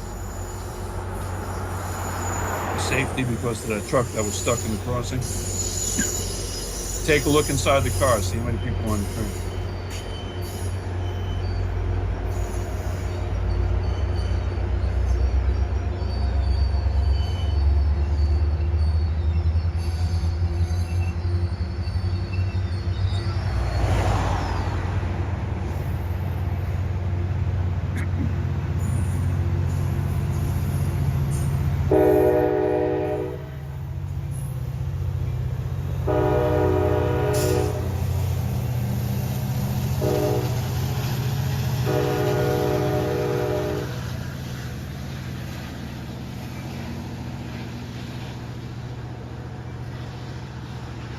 A typical South Line Sounder train.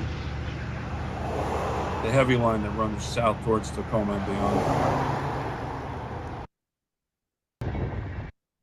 Heading closer to New York now. Relatively closer. This is Minot, North Dakota. This is the westbound Empire Builder. It just left the Minot, North Dakota Amtrak station. This is on the former Great Northern Railway.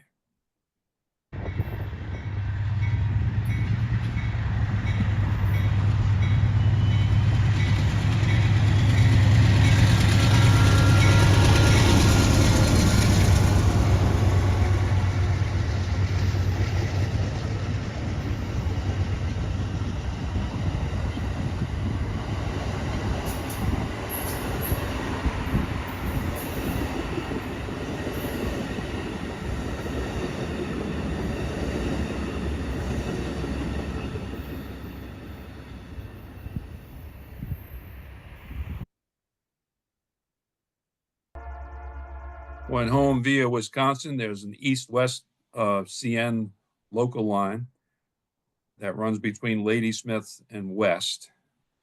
Ladysmith is on what is now the CN main line from Chicago up to Winnipeg, but this is on the branch line.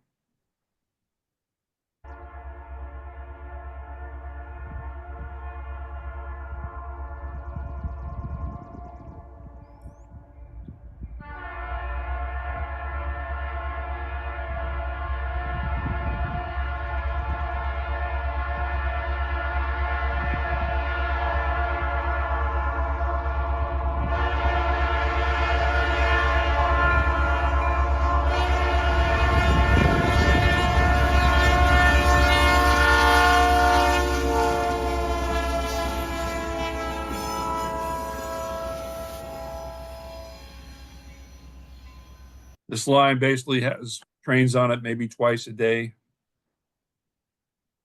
And it's, but the biggest client is in Weyerhaeuser, Wisconsin, which is a name you should probably know. And this is the train picking up cars heading towards Ladysmith to the interchange with the main line. And these are former Oakway SD60s. If you familiar with the Burlington Northern, they leased 109,000 series Oakway locomotives in the 80s into the 90s. And CN bought most of them and reconditioned them. And here they are.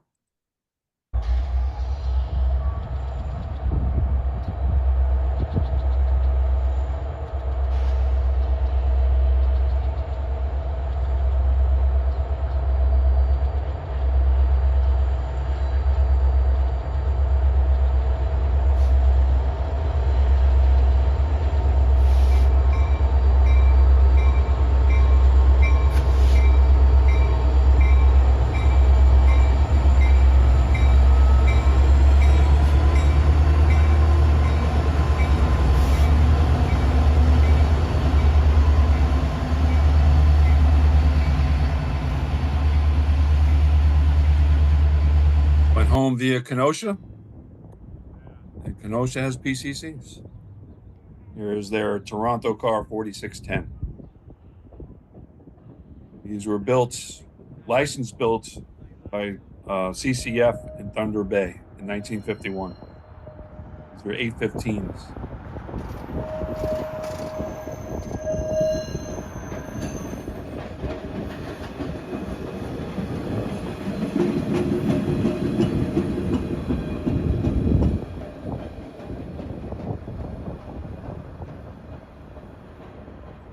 Line started up 25 years ago. It operates in a loop.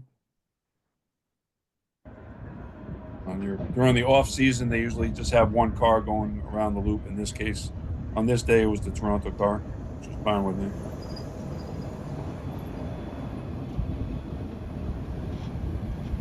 In beautiful condition.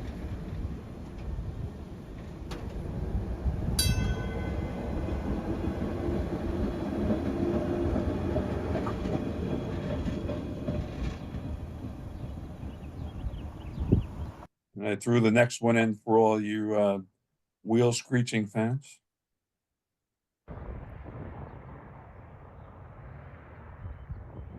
This is entering the loop side, well, where it turns around from eastbound to westbound here, the eastern end of the line.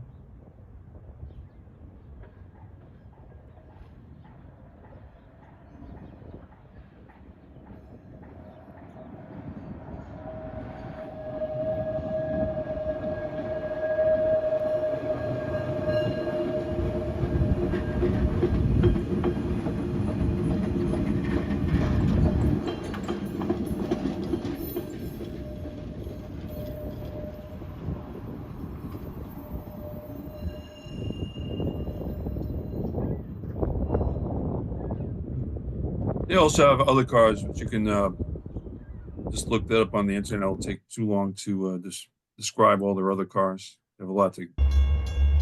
All right, I stopped in Chicago on the way home. This is the usual equipment that's been running for the last 20 years or so.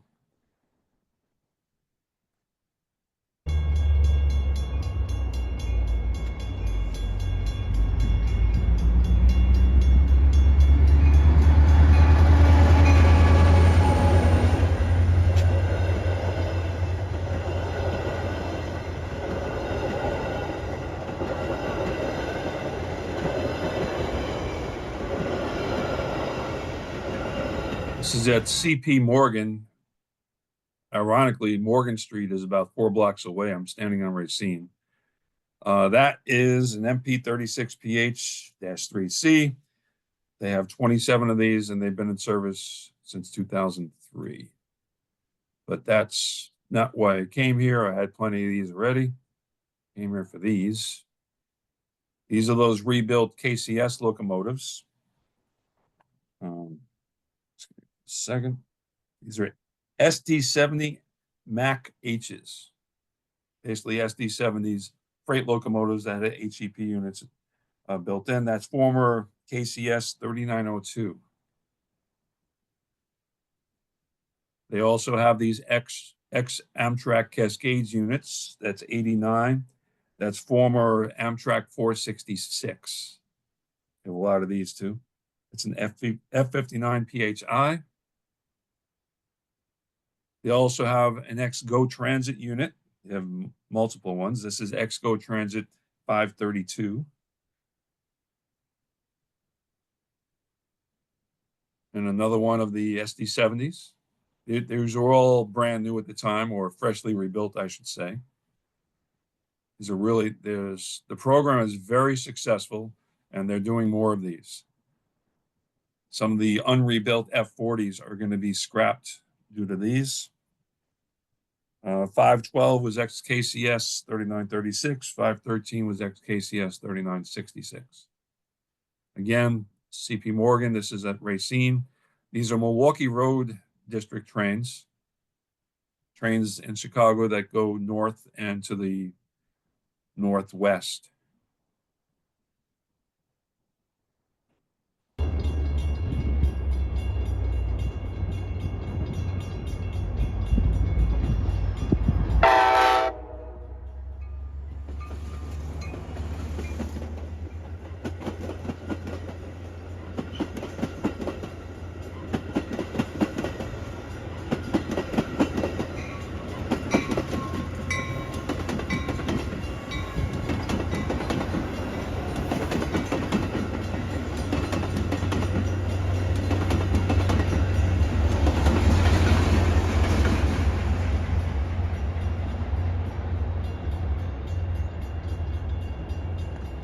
Take a quick look at these coaches. You notice you have coaches with smaller windows and coaches with larger windows. These are the older cars. This car here is actually a former cab car. All the cab cars are these newer 21st century double-deck cars. And these are the ones from the late 60s and 1970s. But this car here, it's still in service. This is number 7204. These are the oldest Milwaukee Road stainless steel units. This one was built in 1961. It's still in service. You can tell the oldest Milwaukee Road units because they have this circular window at one of the ends, and that's the giveaway for them. The newer cars in the late 60s and 1970s don't have this circular window. But they have older cars still running on the line to Aurora. They still have 4 1953 cars. They're in the 730 series. They have 4 1955 cars. They're in the 740 series. And you have 4 1957 cars. They're in the 750s, which are older than these. So if you go out to Chicago right now and you get on the train to Aurora, find a car numbered in the 730 series, you're riding a 72-year-old double-deck stainless steel coach. Those are the oldest commuter cars still running in the United States.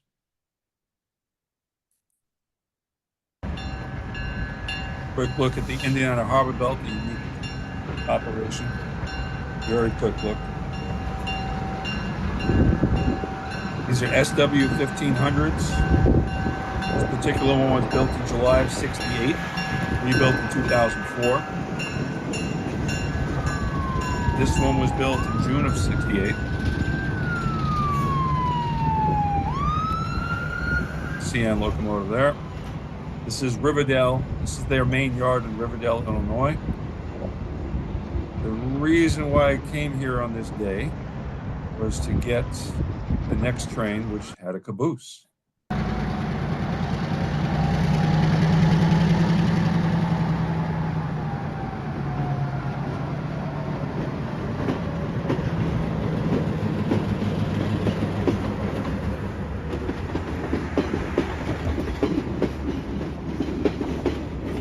Indiana Harbor Belt is one of the few railroads in the United States or Canada that consistently still run cabooses. All right, now we're getting close to home. R.J. Corman took over the old Pennsylvania Railroad line that runs from Crescent, PA to Clearfield, Pennsylvania. If you drive along I-80, you know where Clearfield is. So this is northbound R.J. Corman unit train coming through.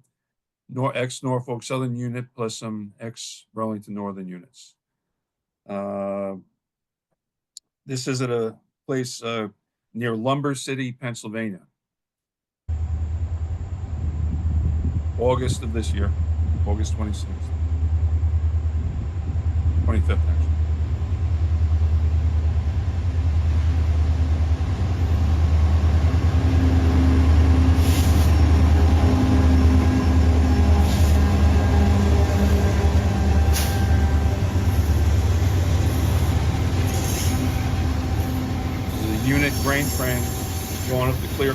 Crescent. It was a Norfolk Southern handoff at Crescent, and they had two XBN SD40s on the pushing it.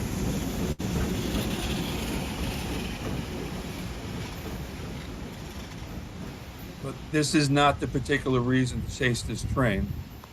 When it gets into Clearfield, it's in the middle of the street. And this is the primary reason for chasing this train.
All right, let's start getting closer to home. And next stop, Philadelphia on I-495. And if you time it just perfectly, you can get a movie like this.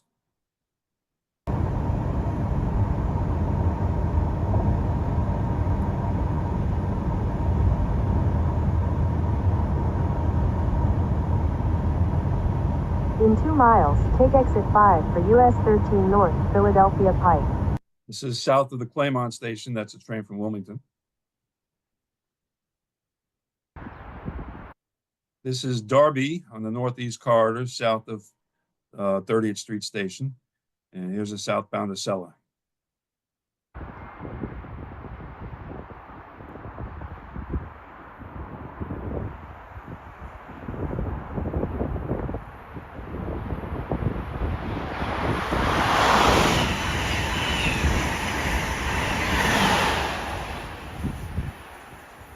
These trains are not long for this world.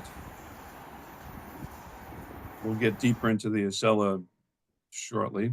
But while in Darby, you got to go visit the old Route 11, which is now the T4. But this is while it was still 11. At Main and Mills.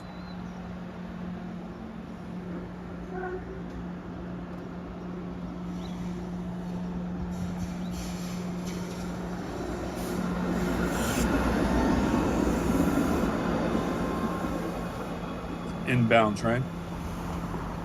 Inbound car, I should say. And here's the outbound. We're not far from the terminal in Darby.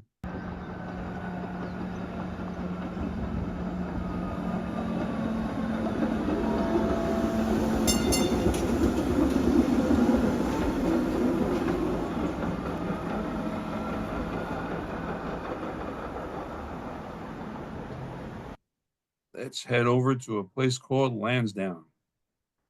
I'm sorry, Richmond or Westmoreland. ECC's re-entered service, June 2024.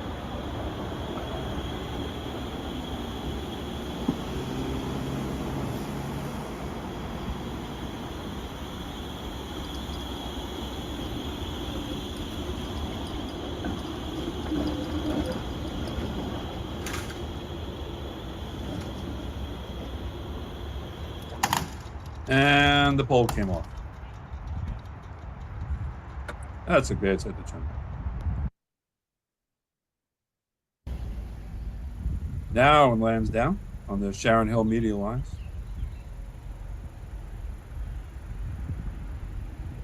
It's an outbound. As you can see, they really move.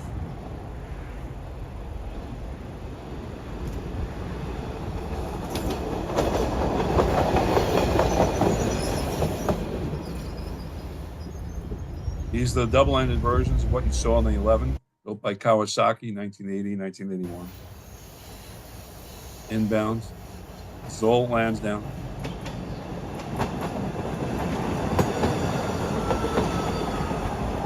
There's Eddie McKernan.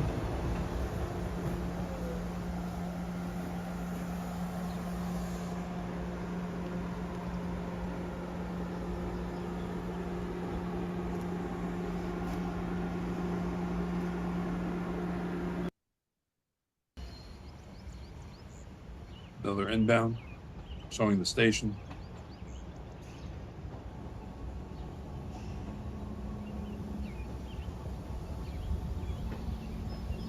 These are some of the best light rail cars ever built.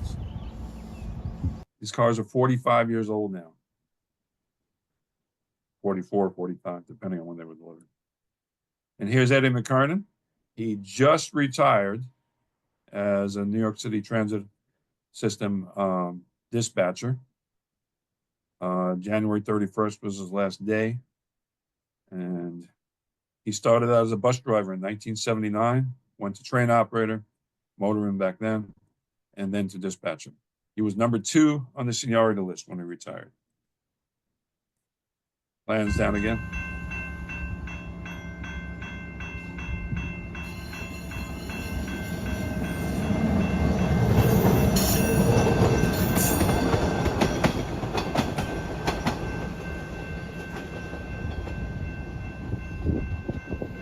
And there's a commuter station in Lansdowne. Center City bound.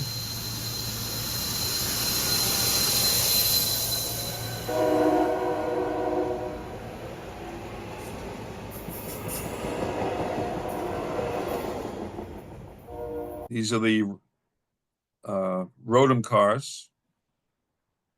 They had some issues with these when they were new, but they seem to be doing all right now. They have 82 cars that are married pairs in the 800 range, and they have single unit cars in the 700 range, and numbered 701 to 738. So they have 120 of these. These were delivered starting in 2010. Took them a while to get the bugs out, though. And these are the Silverliners, built from 1973 to 76. This is at Eddystone, and they have their own version of the heritage cars there.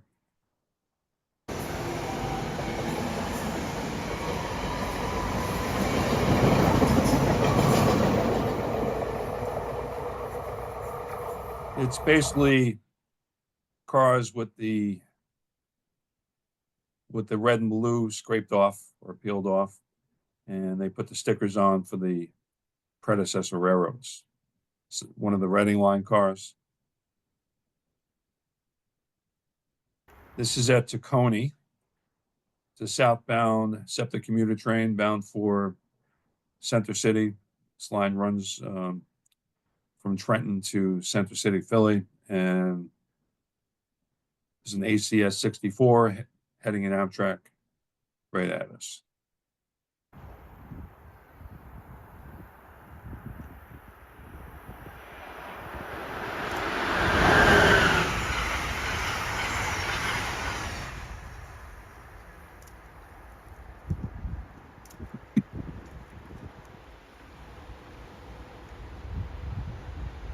These are the ex-Reading cars in the 100 series, the 300 series, or the ex-Penn Central cars.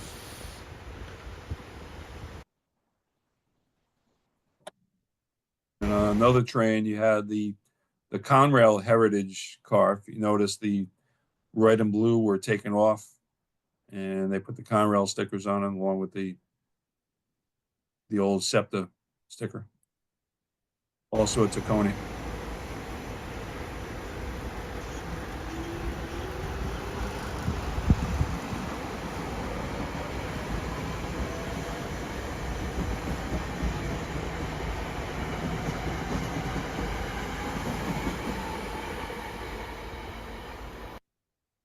West Trenton,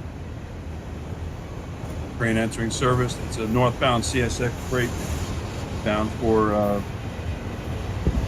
New Jersey. Actually in New Jersey.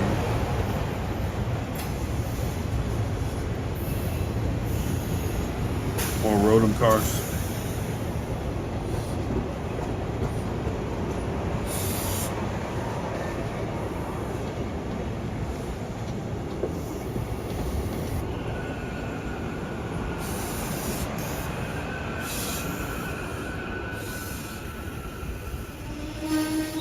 Is Eddie McKernan again?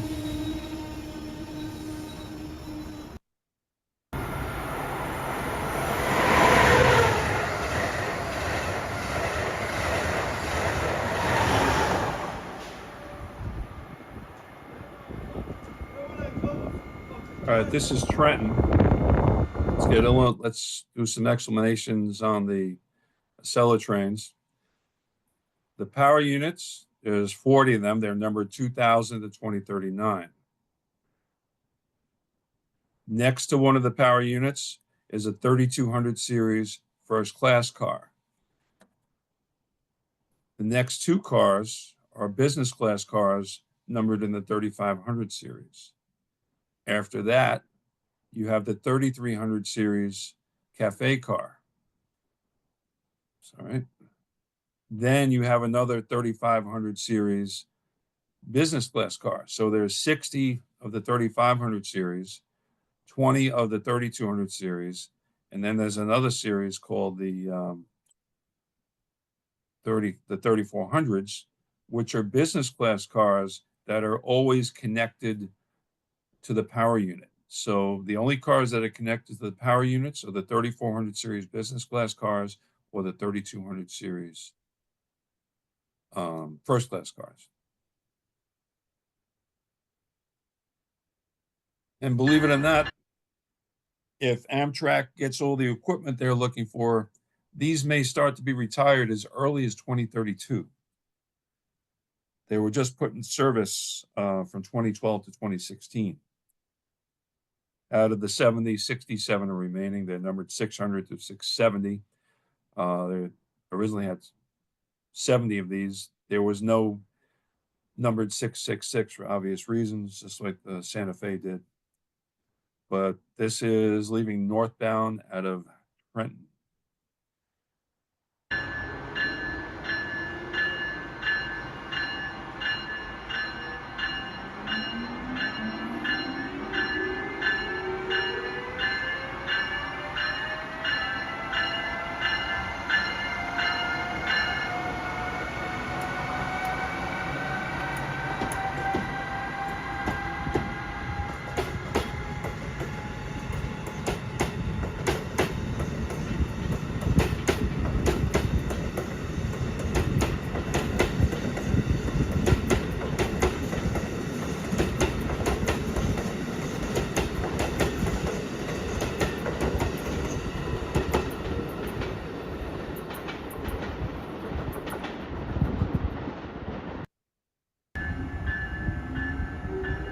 The Veterans Unit. This is one of the, this is either a Florida train or the Crescent to New Orleans. I forget which one it is.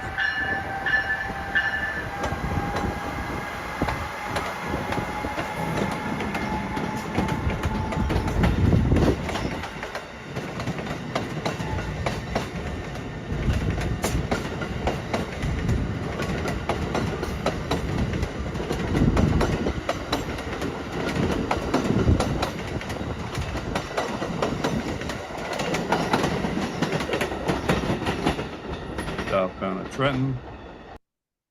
All right, now for something completely different. We'll have about 15 of these.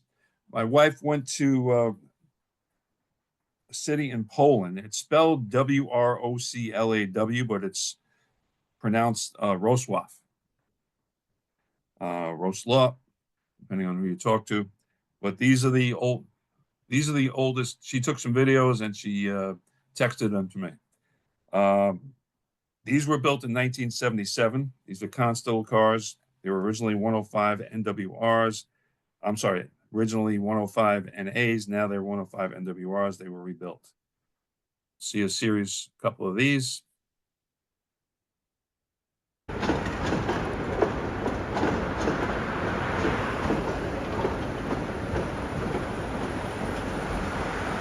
basically just roster shots.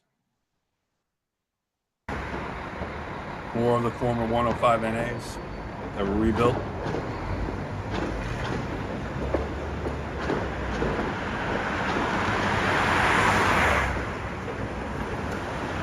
These cars are going to be the first to go when they get new cars, and they're always getting in new cars. Another set.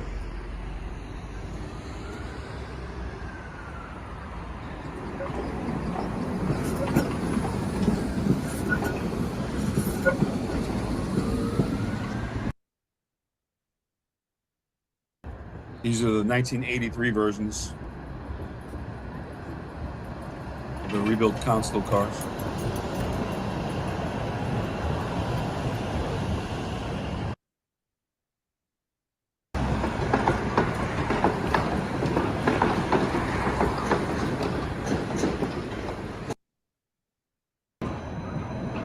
And these are the 2900 series cars. This is 2906.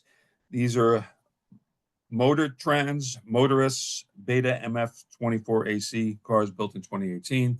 Excuse the pronunciation. Oops.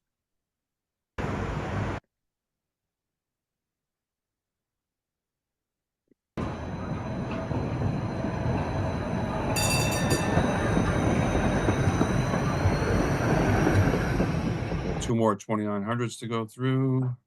2018.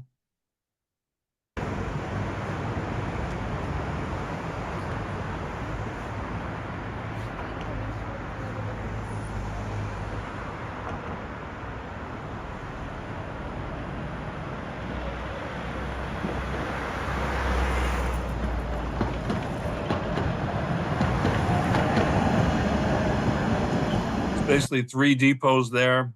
One is Depot 1. It's spelled G-A-J or Gaj. Then there's Depot 4, which is spelled B-O-R-E-K, Barek. And then there's Depot 2, Olbin, O-L-B-I-N. The 2900 series car.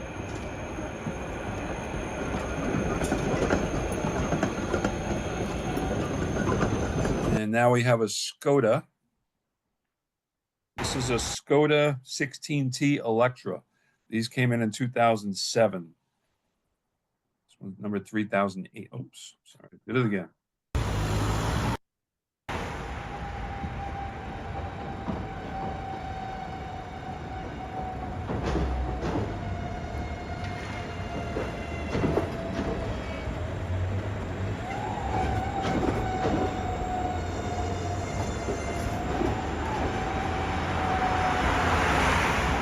These are videos that Mary took on her lunch hour or after work. Now these are the new, next to newest cars. These are the 3300 series. They have 46 of these. These came in starting in late December 2021. These are Motortrans Motorists Gamma LF07 AC cars. Again, there's 46 of these. These are not the newest cars, but the ones just before the newest ones.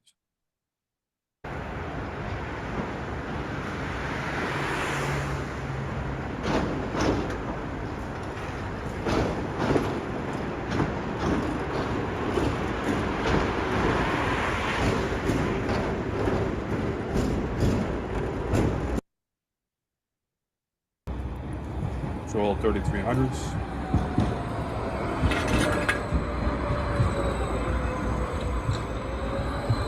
As you can see, the architecture is pretty good.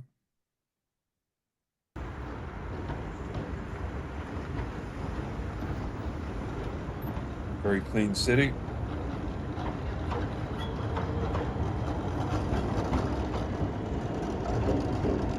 There are 9 newer cars, but one didn't happen to go by when she was videoing. They have 3401 to 3409. They're Pesa Twist 146Ns. They arrived in 2024. Those are the newest cars, but we don't have videos of that one. Those.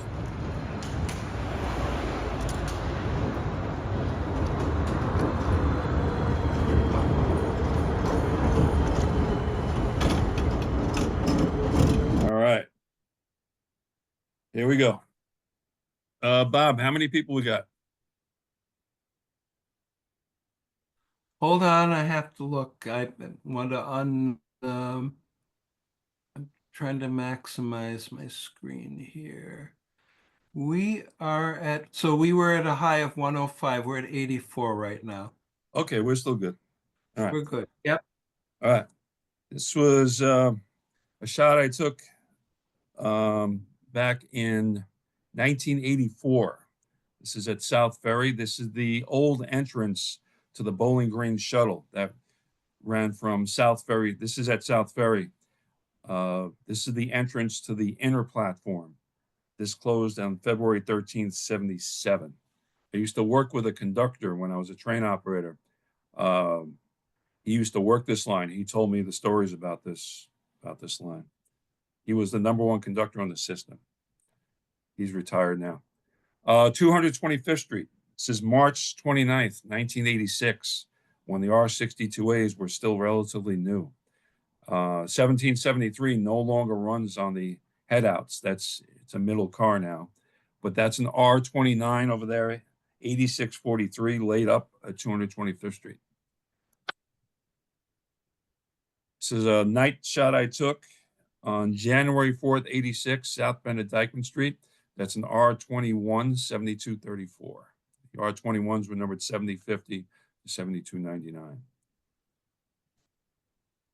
Brand new R62, testing on the #2 line. This is March 4th, 1984, Jackson Avenue.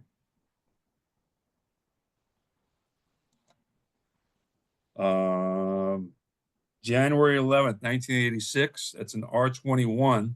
As the 62s entered service on the 4, R17s went to various other lines to replace older cars, and the R21s, the lower numbered R21s, 7050 and up, went to the 2. That's with the green stripe. At the time, the green stripe was for the 2. The second car there is 8734. That's an R28. This is leaving Bronx Park East. At the time, in 86, the Redbirds were just starting to come in. And there's a brand new Redbird, 8794, January 11th, 86. An interior of Redbirds when they just came back from Morrison Knudsen. See the types of stickers they had on. I got a close-up of the doors here. Again, car 8784. It's an R26, just before, about a year and a half before going out for rebuilding. That's 7788. This is at Prospect Avenue, March 4th, 84. This doesn't exist anymore. The L structure does, but the switchers are gone. This is the old Freeman Street interlocking. We're looking north towards 174th Street. This is during a GO general order where the 2 trains were switching from the local track to the express track. You can't do this anymore because this interlocking is gone, and the tower building to our left is still there. It still stands. This is April 19th, 1986. Let's go back to 1984. This was the title slide on the ERA website. That's R15 6224, followed by R28 8708 09. Another R15 mid-train, 6221. These cars would not survive until 1985. The R62s, when they came in, the first cars that were removed from service were the R14s and the R15s. So by December 84, all the 14s and 15s were out of service. I'm going to have a lot of the R14s in next year's show. That same train again, 6224, entering West Farm Square, still with the original signs, original roll signs. It was hard to find trains with the original roll signs at that point. This is 7649. That's an R22. That is my old New York Islanders camera bag, and that's Glenn Smith's camera bag right there. This is March 4th, 84. I was 17 years old when I took this shot. I'm now 58. I did a lot of stuff with my tripod. with my Nikon FGs. The 3 trains at the time were 9 cars, and the space for the additional car was always on the south end. So you always knew where to stand. This is January 7th, 86. That is R298601, transferred from the 1 line to the 3. 9261, circa 83, 1983, there was a big car swap between the 3 and the 6 because the 3 train had hardly any air-conditioned cars. So they sent a bunch of 7400s to the 6 and a bunch of 9200s and 9100s to the 3 to even out the air-conditioned cars. 7435, this is one of the 7400s that did not go to the 6 line. It's an R22. Wall Street, 9256, that's a former R33 from the 6 line. 9293 at Chamber Street, and you can see a silver and blue R22 northbound on the 1 over there. January 19th, 86, with a northbound R17. Southbound R17 at 34th Street, January 26, 1986. Some of the cars had the riding between cars is prohibited on the outside, not many. There's another one with the sticker on the outside. These are all former Woodlawn cars. They ran on Woodlawn until the 62s came in. I just gotta.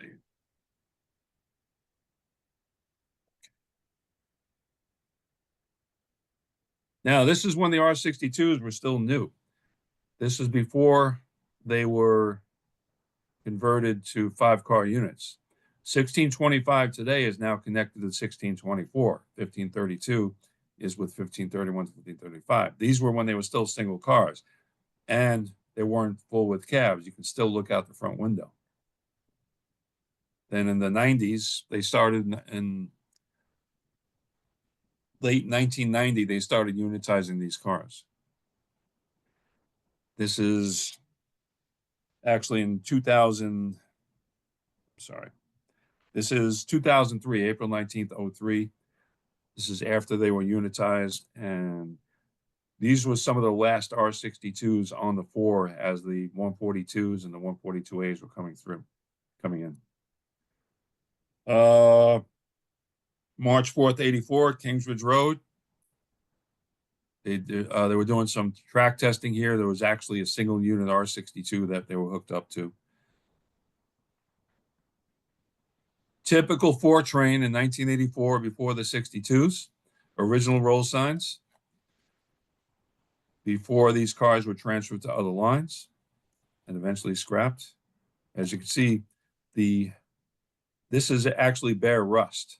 The cars went through the car washes so many times that the actual car body was starting to rust away. R21. This is the same R21 you saw before on the 2. This is 7051 with an orange sticker. The orange stickers were for the 4 line. 7070, another R21 with original roll signs. March 4th, 84. This is Kingsbridge Road. Fordham Road, another R17 with a new route sign, but an old destination sign. Fordham Road looking north. It's a southbound at Fordham Road, 6785. Notice the sign says 189th Street. The actual station name is Fordham Road. 6809. Cars before the 62s arrived, 6500 to 6841 were assigned to the 4, and you had the Grand Central Shuttle cars, which were a separate fleet that didn't mix in with this fleet, and 6842 to 99 were assigned to the 6. You got some shots like this, just showing you what the cars looked like in the later years. These were the bad old days. March 4th, 84, 6600. You can see the maroon coming through the original paint scheme. 6812. 66, 64 had some a different kind of like acrylic paint attached to it, and it faded in a different way. 6602 is pretty much down to its bare car body. The 62s and 62As could not come in soon enough. These cars were on their last legs, mechanically and aesthetically. 5670, Fordham Road again. This is what we dealt with riding trains. You had to, when you sat down on one of these trains, you had to be careful if you leaned back your head that it wasn't on still wet spray paint or magic marker. You had to make sure it was dry. Some of them had the number plate removed. You could see where the space where the number plate was, and they put these stickers on up ahead. But this car still has the original number plate, which is metallic. The 4-line also had a number of R33s. They were pretty much numbered 8838 to 8863, if I remember correctly. And most of them got painted white in 1982, 83. 81, 82, actually. Now we move to the 5 train. This is an R21. This is an R22. That's 7152. This is 7695. 8948. What they did back then, when this car was hit with graffiti, the windows were covered. What they would do is just basically scrape off the paint off the windows or replace the windows. It's Jackson Avenue. This is your typical really, really bad looking number 5 train. That's an R22 7605, Prospect Avenue. I mean, this was when ridership was really bad. On the weekends, ridership was really low. And then when the new cars started coming in, that's when ridership really picked up. This is Corona Yard before it was rebuilt. If you'll notice today, this is the site of the barn. The barn is basically on an elevated structure. And there's 3 tracks on this side of the barn where they still lay up trains, also on an elevated structure. This consistently flooded out, and the tracks in the middle always flooded. And on weekends where this happened, all these trains that were here were laid up on the structure. All right, back to Erie Lackawanna. I have a series of I've visited Dover a lot. Back then, the employees were very friendly. They let you walk around the yard. I did this with permission. You saw an employee, you asked them if you could walk around the yard. They said, no problem. Just don't do anything stupid. And we just had a ball. This is all off out of public area, but you found an employee. There was always an employee around Dover, and they let you walk around. It was a different time. That's a 4300 series car. These are the 1700, 1600s, and 1800 series cars. These were Pullman cars, if I remember right. Yeah, Pullman cars built during 1971, and they were not capable of going onto a high level platform. This is your typical Dover lineup over a weekend. There was 20 cars. It was usually 2 8-car trains and 1 6-car train all lined up. To actually walk down here, I have the car numbers.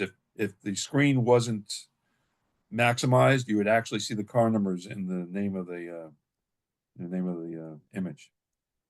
In any case, this is the Hoboken end, since it's the electrified car end, and Dover Station is where my cursor is.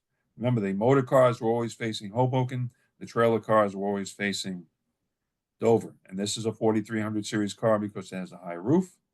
And this is a 3200 series car because it has the low roof. These 4300s from 1917, 1920, and the 3200s from 1925.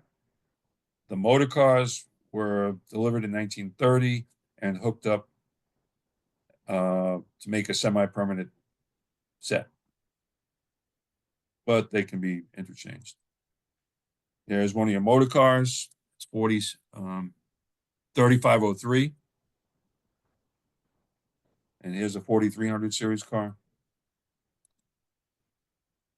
That's 3226 at Dover. Take note of the U34s here. And a close-up look at 3226. And an interior of a 3200 series car, that's 3245. This is your typical interior. Here's the other end, the Dover end of that 20 car set. This is a 4300 series car, and this was your typical interior of a 4300 series car. This is car 4307. These cars were great to ride. Many of these are in museums today. And if you were in Hoboken on September 15th of this year, you saw car 3454 reconditioned. This is what 3454 looked like when it was in service. Employee let us get on the train. We asked him if we could get on the parlor car. No problem. But these seats were a little musty, but they weren't bad. And this is the door end, and you can see it says private up there. This car still exists today. It's at the Whippany Railroad Museum, if I'm not mistaken, reconditioned. This is a rush hour train entering Dover. The electrics at the end, the MUs at ELMUs at the end only ran on weekends on the Gladstone branch. And if you were very unlucky, they substituted a diesel train on some weekends during the last year of service. But most weekends they ran the ELMUs. The trains to Dover and to Montclair only ran during the rush hours, the AMs and the PMs. Otherwise, it was all diesel otherwise. This car 3201, some of them painted red or orange. All right, we're going to get back to more Erie Lackawanna MUs later, but let's look at the B division. These are the R44s. This is car 362. This is a put-in from Pitkin Yard. This is the afternoon of March 9th, 1984. 80th Street. They had some bad times in the B division too, the IND and the BMT. This R44 here with its original number, R40 4151. That's the lowest numbered car. The R40s ran on the A line till the spring of '85 before being all moved to the West End line, mostly moved to the West End line. And this is January 26th, 86. This is car 4238, mismated with 4205. That's northbound at DeKalb Avenue. All of the still photography tonight was taken by me. Most of the movies were taken by my wife, Mary. Bay 50th Street. This is February 27th, 84. I had just been taking pictures for 16 days. I started taking pictures February 11th, 84. R42s when they still had the signs from the early 70s. These were assigned to the A, AA, and the B.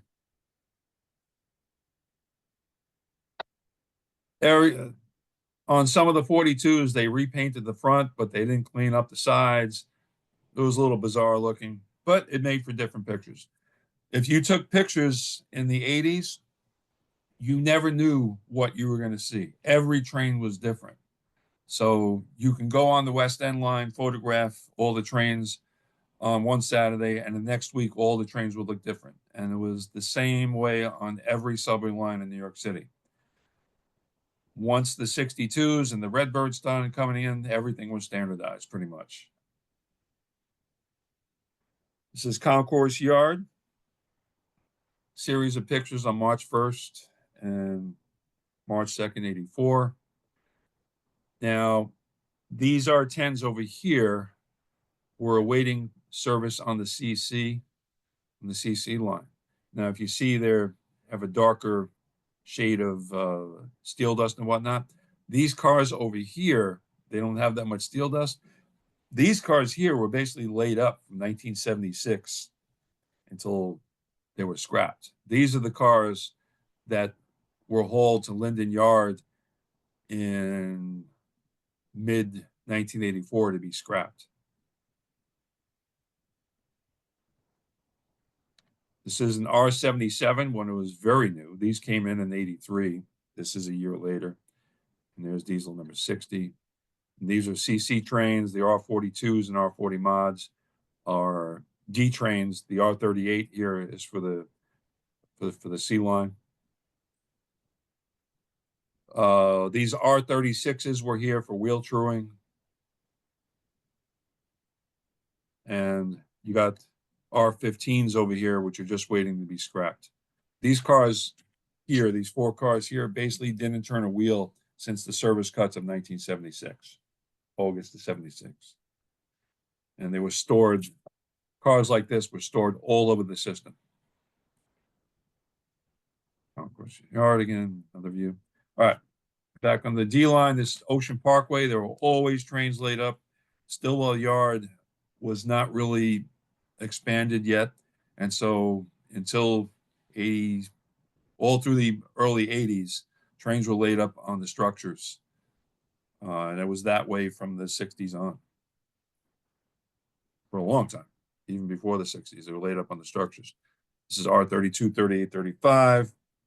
And this is an R40. Hold on one second. Let me just make sure I'm getting it right. That's an R40 modified 4464. R46 on the E. That's car 700 on January 26th, 86. The 46s usually look a lot better than the rest of the system. They actually made an effort with these. This is before the graffiti-free program, but many R46s, they tried to make an effort with keeping clean. Not this one, though. This is car 1010. This was actually in the Transit Museum for some time. And with the original roll sign, the GG roll sign. The date on this is February 27th, 84. 32s, they tried scrubbing down, but it's still a graffiti.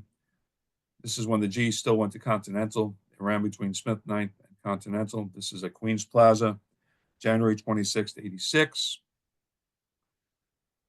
They rehabbed 162 R30s and R30As, numbered 8250 to 8411. These ran in service until 1993.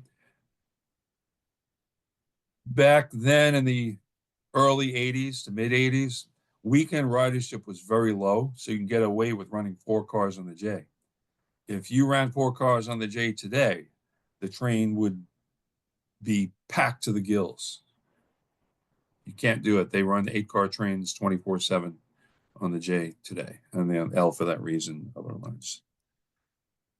R16s ran until 1986, 87. They were finally replaced by the 68s. First cars were replaced by the 68s with the R10s, and these right when the last R10 was scrapped, the 88 remaining R16s were put to the torch.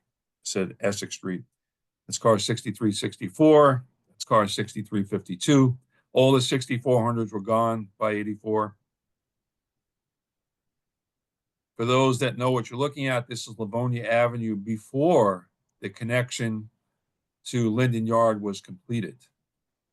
Take note that this single is right over the right-of-way. The single is gone today, of course, and it's no longer P1 track. It's Q1 track, and it's chained not out of Sutter Avenue as this is, but chained out of 8th Avenue.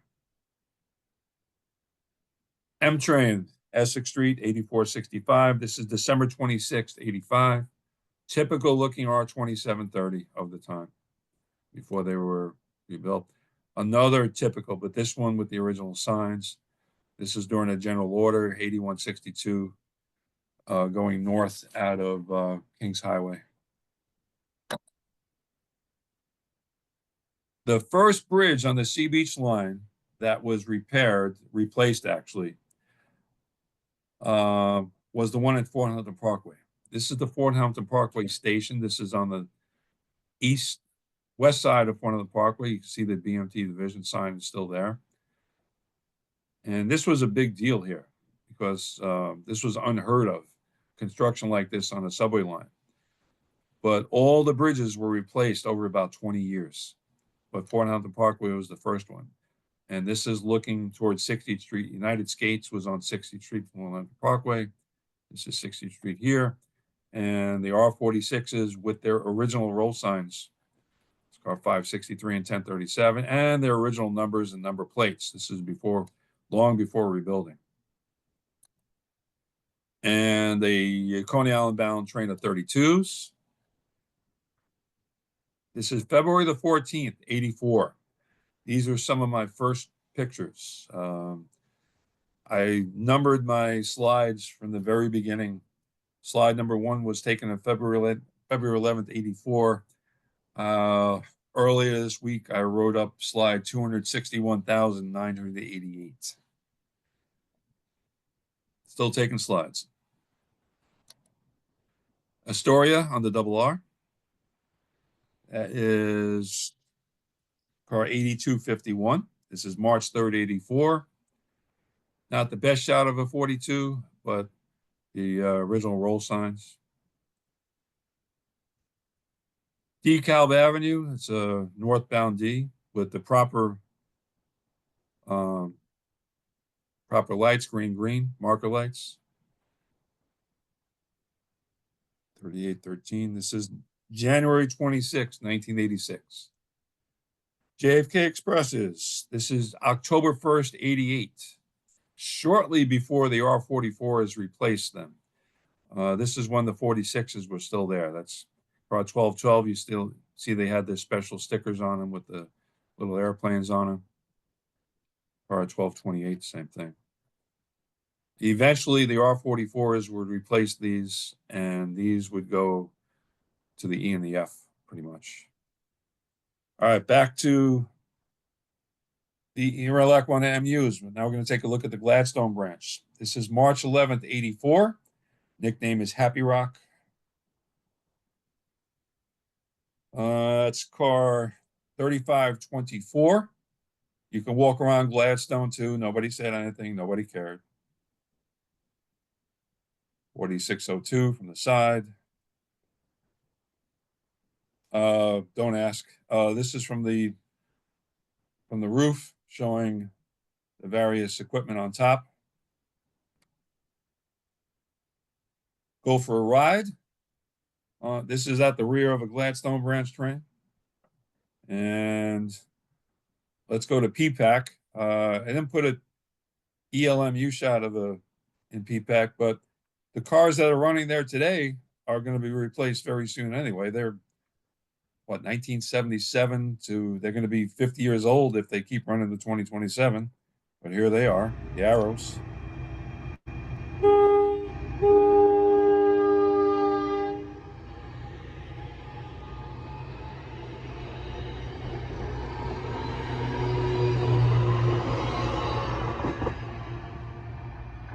Those were rebuilt in the 1990s, mid-90s. All right, back to the MUs.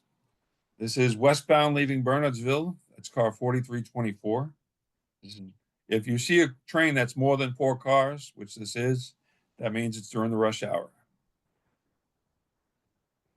In the station itself, a lot of the cars were repainted in the Brunswick green, I guess. This is car 4315. Basking Ridge, this might look familiar.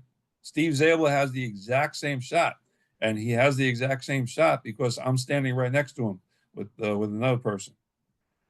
This is I-287 here.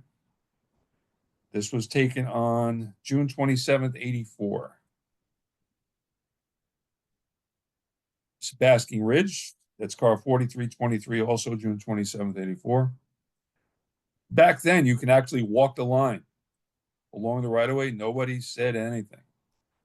And even walk the line from Summit all the way to Mountain Avenue. Nobody said a word. They waved. The engineers actually waved to you. In any case, this is Basking Ridge. That's 3565. This is Lyons. You can tell this is the Hoboken end. So this is a westbound train. Plus the headlight's not on. Millington High Bridge. In 1984, in the last year, a two-car train was very, very rare. But they were running two-car train on the weekend, and we took advantage of it, coming over the Millington High Bridge. Let's look at a more modern view taken a year and a half ago at Millington. 2 years ago, actually.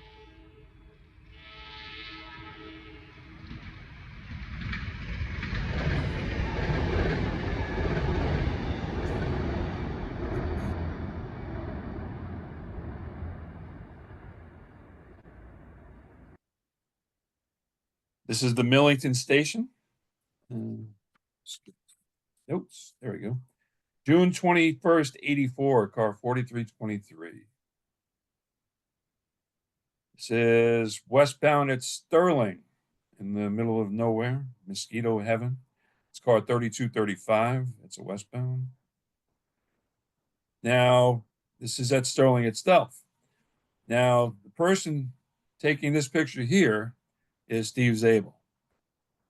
These expeditions, various people would show up, Glenn Smith, other people would show up, and we would just call up. Back then, there were no cell phones.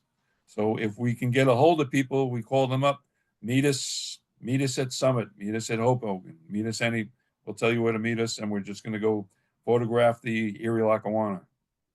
And people always showed up because this was very historic. And these trains made all the right noises. They were like the R1 to 9s on steroids. They were louder than the R1 to 9s with the motor noises. Because remember, there were only 4 motor cars pushing on an 8-car train, so they really worked. In any case, this is Sterling. This is westbound entering Gillette. Well, westbound at Gillette. There's a platform right there. This car 4316. Got a nice orange one, 4326. There's my New York Owl. There's camera bag right there.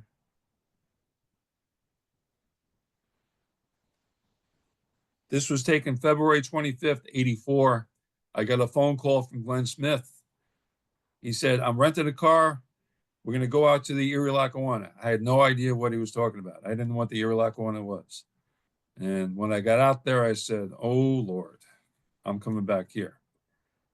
And this is at Murray Hill. This is a little blurry. I didn't really take pictures very well in the first couple of weeks. Summit, March 11th, 84. Another view. The layups at Summit were guaranteed pictures. Parking lot, that's 3533 there. And you can walk on the right of way. Nobody said a word. Nobody cared. And a close-up look at the truck and the cow catcher and whatnot. The air hoses, electric connections and whatnot. Short Hills. This was a day I walked from Summit all the way to Mountain Avenue. Just got a text from oh. Thank you, Andrew.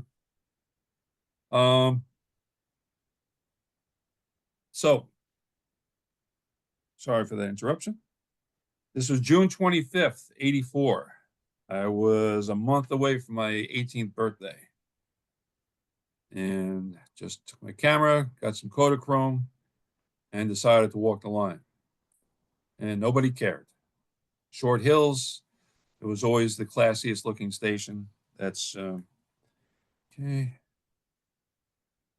As you can see, I'm on the right of way. Whenever a train came by, that's when I shot it. This is westbound leaving Millburn.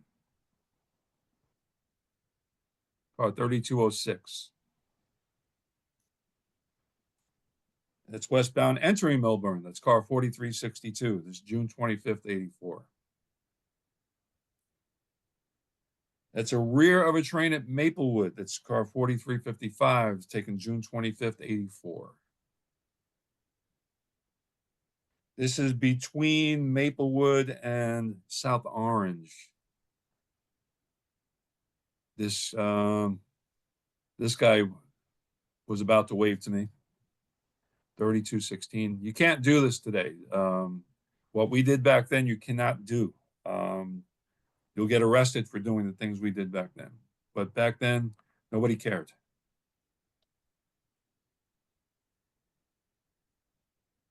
Also from the right of way, this is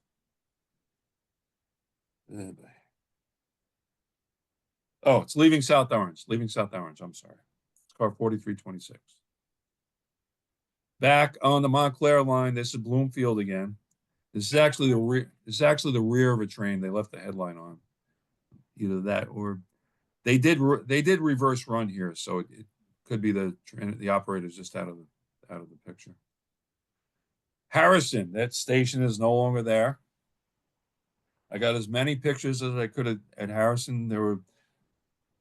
We would about 2 or 3 of us would just go to Harrison for the rush hour, and we would just have talk about whatever and just shoot these trains as they went by. They were good days, good days.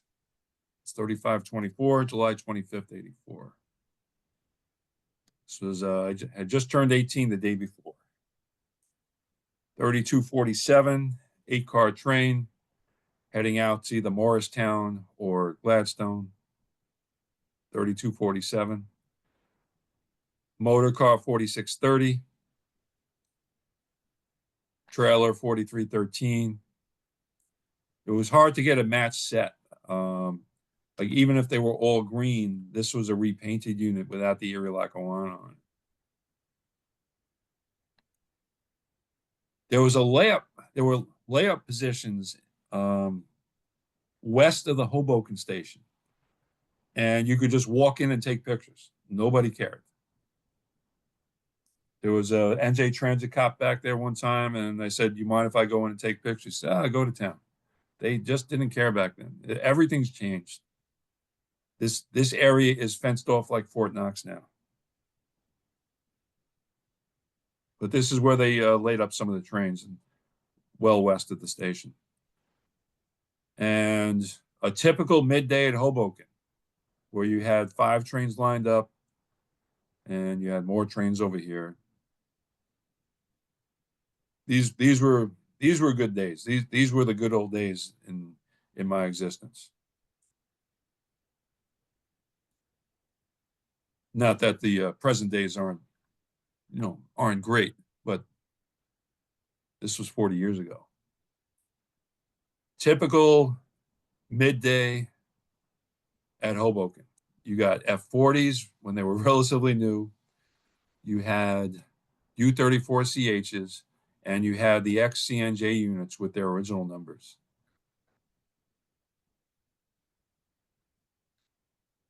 Side view of a 3500 series motor car. And you can't do this today. If you're walking over here, somebody's going to yell at you or arrest you. But Hoboken, you just walk wherever you want. Nobody cared. They saw you with a camera, especially. If they saw you with a camera, they would invite you in.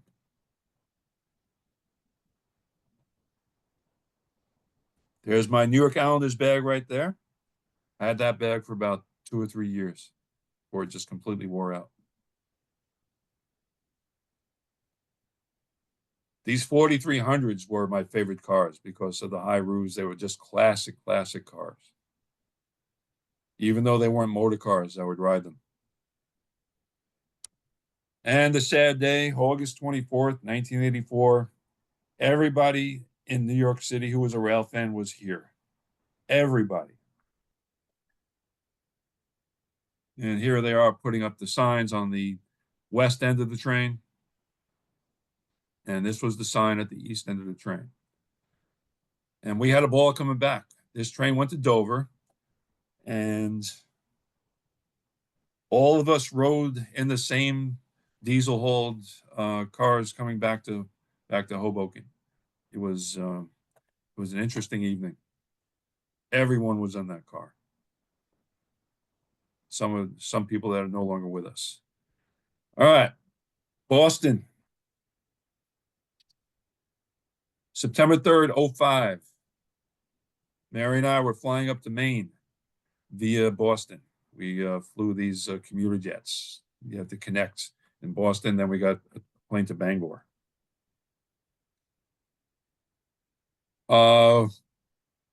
February of 87. It was me, Glenn Smith, Mike Duran, and Ray Campolo. There's a tall building near the Eglinton station, tallest building in the area, and let's take a chance. We took the elevator to the roof, and the roof door was open. And we looked around us, and it was the antenna for the Boston Police Department was mounted on the top of that roof. But we got some great pictures. This is down at Forest Hills with the Prudential Building in the background. Back then on the weekends, they were on 2-car Orange Line trains on a Sunday. Dudley again, 1986 RTS. This is long gone. This is all gone. Everything here is gone. The tower, I believe, is up in Seashore, I believe. I could be wrong. And they always seem to park a bus right under here. And it was, you just waited for the trains to go by. And then you had the buses loading up here. It was always crowded, and you got the rear of the trains going into the Dudley station. This is a 1985 RTS. There's your flyers. Just give me 1 second. There's your flexibles. That's the old Dudley station. The inside of the old Dudley station.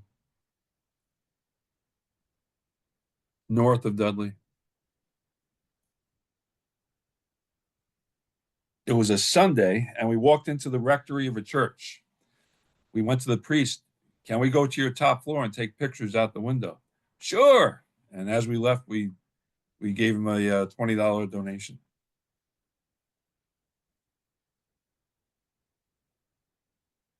This building the station building dates back to 1901. The Dover station. This is north of the Dover station. Same area. This is the Northampton station with an AM General bus. Zoomed in a little, cropped. These AM Generals are different kinds of buses. Interesting to ride them. And then there was a fan trip in May of 87 with the Type 5. And they had a pole issue. But interestingly, in this picture, Charlie Akins, Jim Durney, and there's Mike Blicken, a few other people. Government Center on the fan trip. An interior of 5734. We took turns getting interiors with nobody on it. 5706 is going to look pretty much the same when it's done. So if you're a member of BSRA, make sure you donate money to get 5706 to look like this and running again. Same day when the Type 7s were relatively new. This is the original paint scheme of the Type 7s. Boeing car and the Type 5. All right, now we're going to look, we're going to count down, do it by car number. This is Boylston, November 14th, 1990. These are Type 7s. Built by Kinky Shiro. Got some Boeings. This is the first Boeing car, 3400. There's 3694. 3694. This is the original paint scheme. This is what it looked like in 2013. I was up doing a BSRA show, and it was beautiful full foliage that Saturday. This is a Riverside car barn. Back then, if you knew the right people, on a weekend, you just walked into Riverside and took all the pictures you want. This was a Saturday night. This is June 2nd, 1990. This is one of my favorite places to take pictures, the St. Mary Street station on Beacon Street. With Kodachrome 64 and Kodachrome 25, you can get some really interesting pictures. This is 64. It's at Copley. St. Mary's again. I'm doing this in car number order. That's why it's bouncing around. St. Mary's again. This is June 2nd, 1990. This is a zoom lens placed on a tripod. I had to wedge in the tripod really good because the zoom lens was very heavy. Otherwise, it would shake the image. This was taken at about 4 seconds exposure to get the depth of field. 3672 on Huntington. 3671 Riverside. 3647 Boylston. Bob, how many we got now?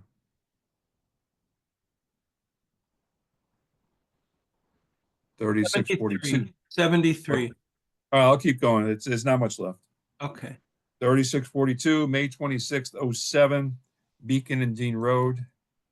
3641, this is at Riverside at night, June 2nd, 1990. Reservoir, June 2nd, 1990. You got some Boeings and you got Type 7. Arlington Station, August 30th, 1992. Huntington again. I'm sorry, no, this is on the Commonwealth Avenue looking to the east. Packard's Corner. This is May 3rd, 2003. St. Mary's again, 3620 again with the zoom lens, trying to keep the camera steady. August 30th, 1992. It's still in its original paint scheme. It still looked pretty good. This is Heinz Auditorium. This is brand new. This is a brand new Type 7, August 31st, 86 at Park Street. 3601, Huntington Avenue. 3600, it's an original paint scheme, the first car. This is October 12th, 86. This was still very new. Boeing cars, we're not going to see all the Boeing cars, of course, because we're running out of time. But this was the highest numbered car. This is Commonwealth Avenue in St. Luke's, August 31st, 86. 3537, Beacon and Strathmore, same day. 3535, February 14th, 87, Beacon, west of St. Mary's. You got the famous Citgo sign there. Huntington Avenue, 2 different Boeings. This is Cleveland Circle, 3521 and 3490. Coolidge Corner, 3521. Boston College with 4 Boeings. 3510, Common Wash. And we've got a couple of more videos and then we're going to end it. Now there's 3 more videos left. This one I saved for the end because it's a 3-minute video, 3 minutes and 27 seconds, but you're going to see 7 trains in motion. There will be at least 1 or 2 trains in motion at any one time. This is RS-41, which is going to Fresh Pond. That's a freight that comes through sometime between 3:15 and 4 o'clock each day. Sometimes it's a little earlier, sometimes it's later. But this is a eastbound train of M7s coming into Jamaica. So let's just watch this video. It goes on for another 3 minutes and 24 seconds. You're going to see 7 trains in total.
Just your typical day of Jamaica. Got two sunset views here. This is sunrise view, actually.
And the last video of the night.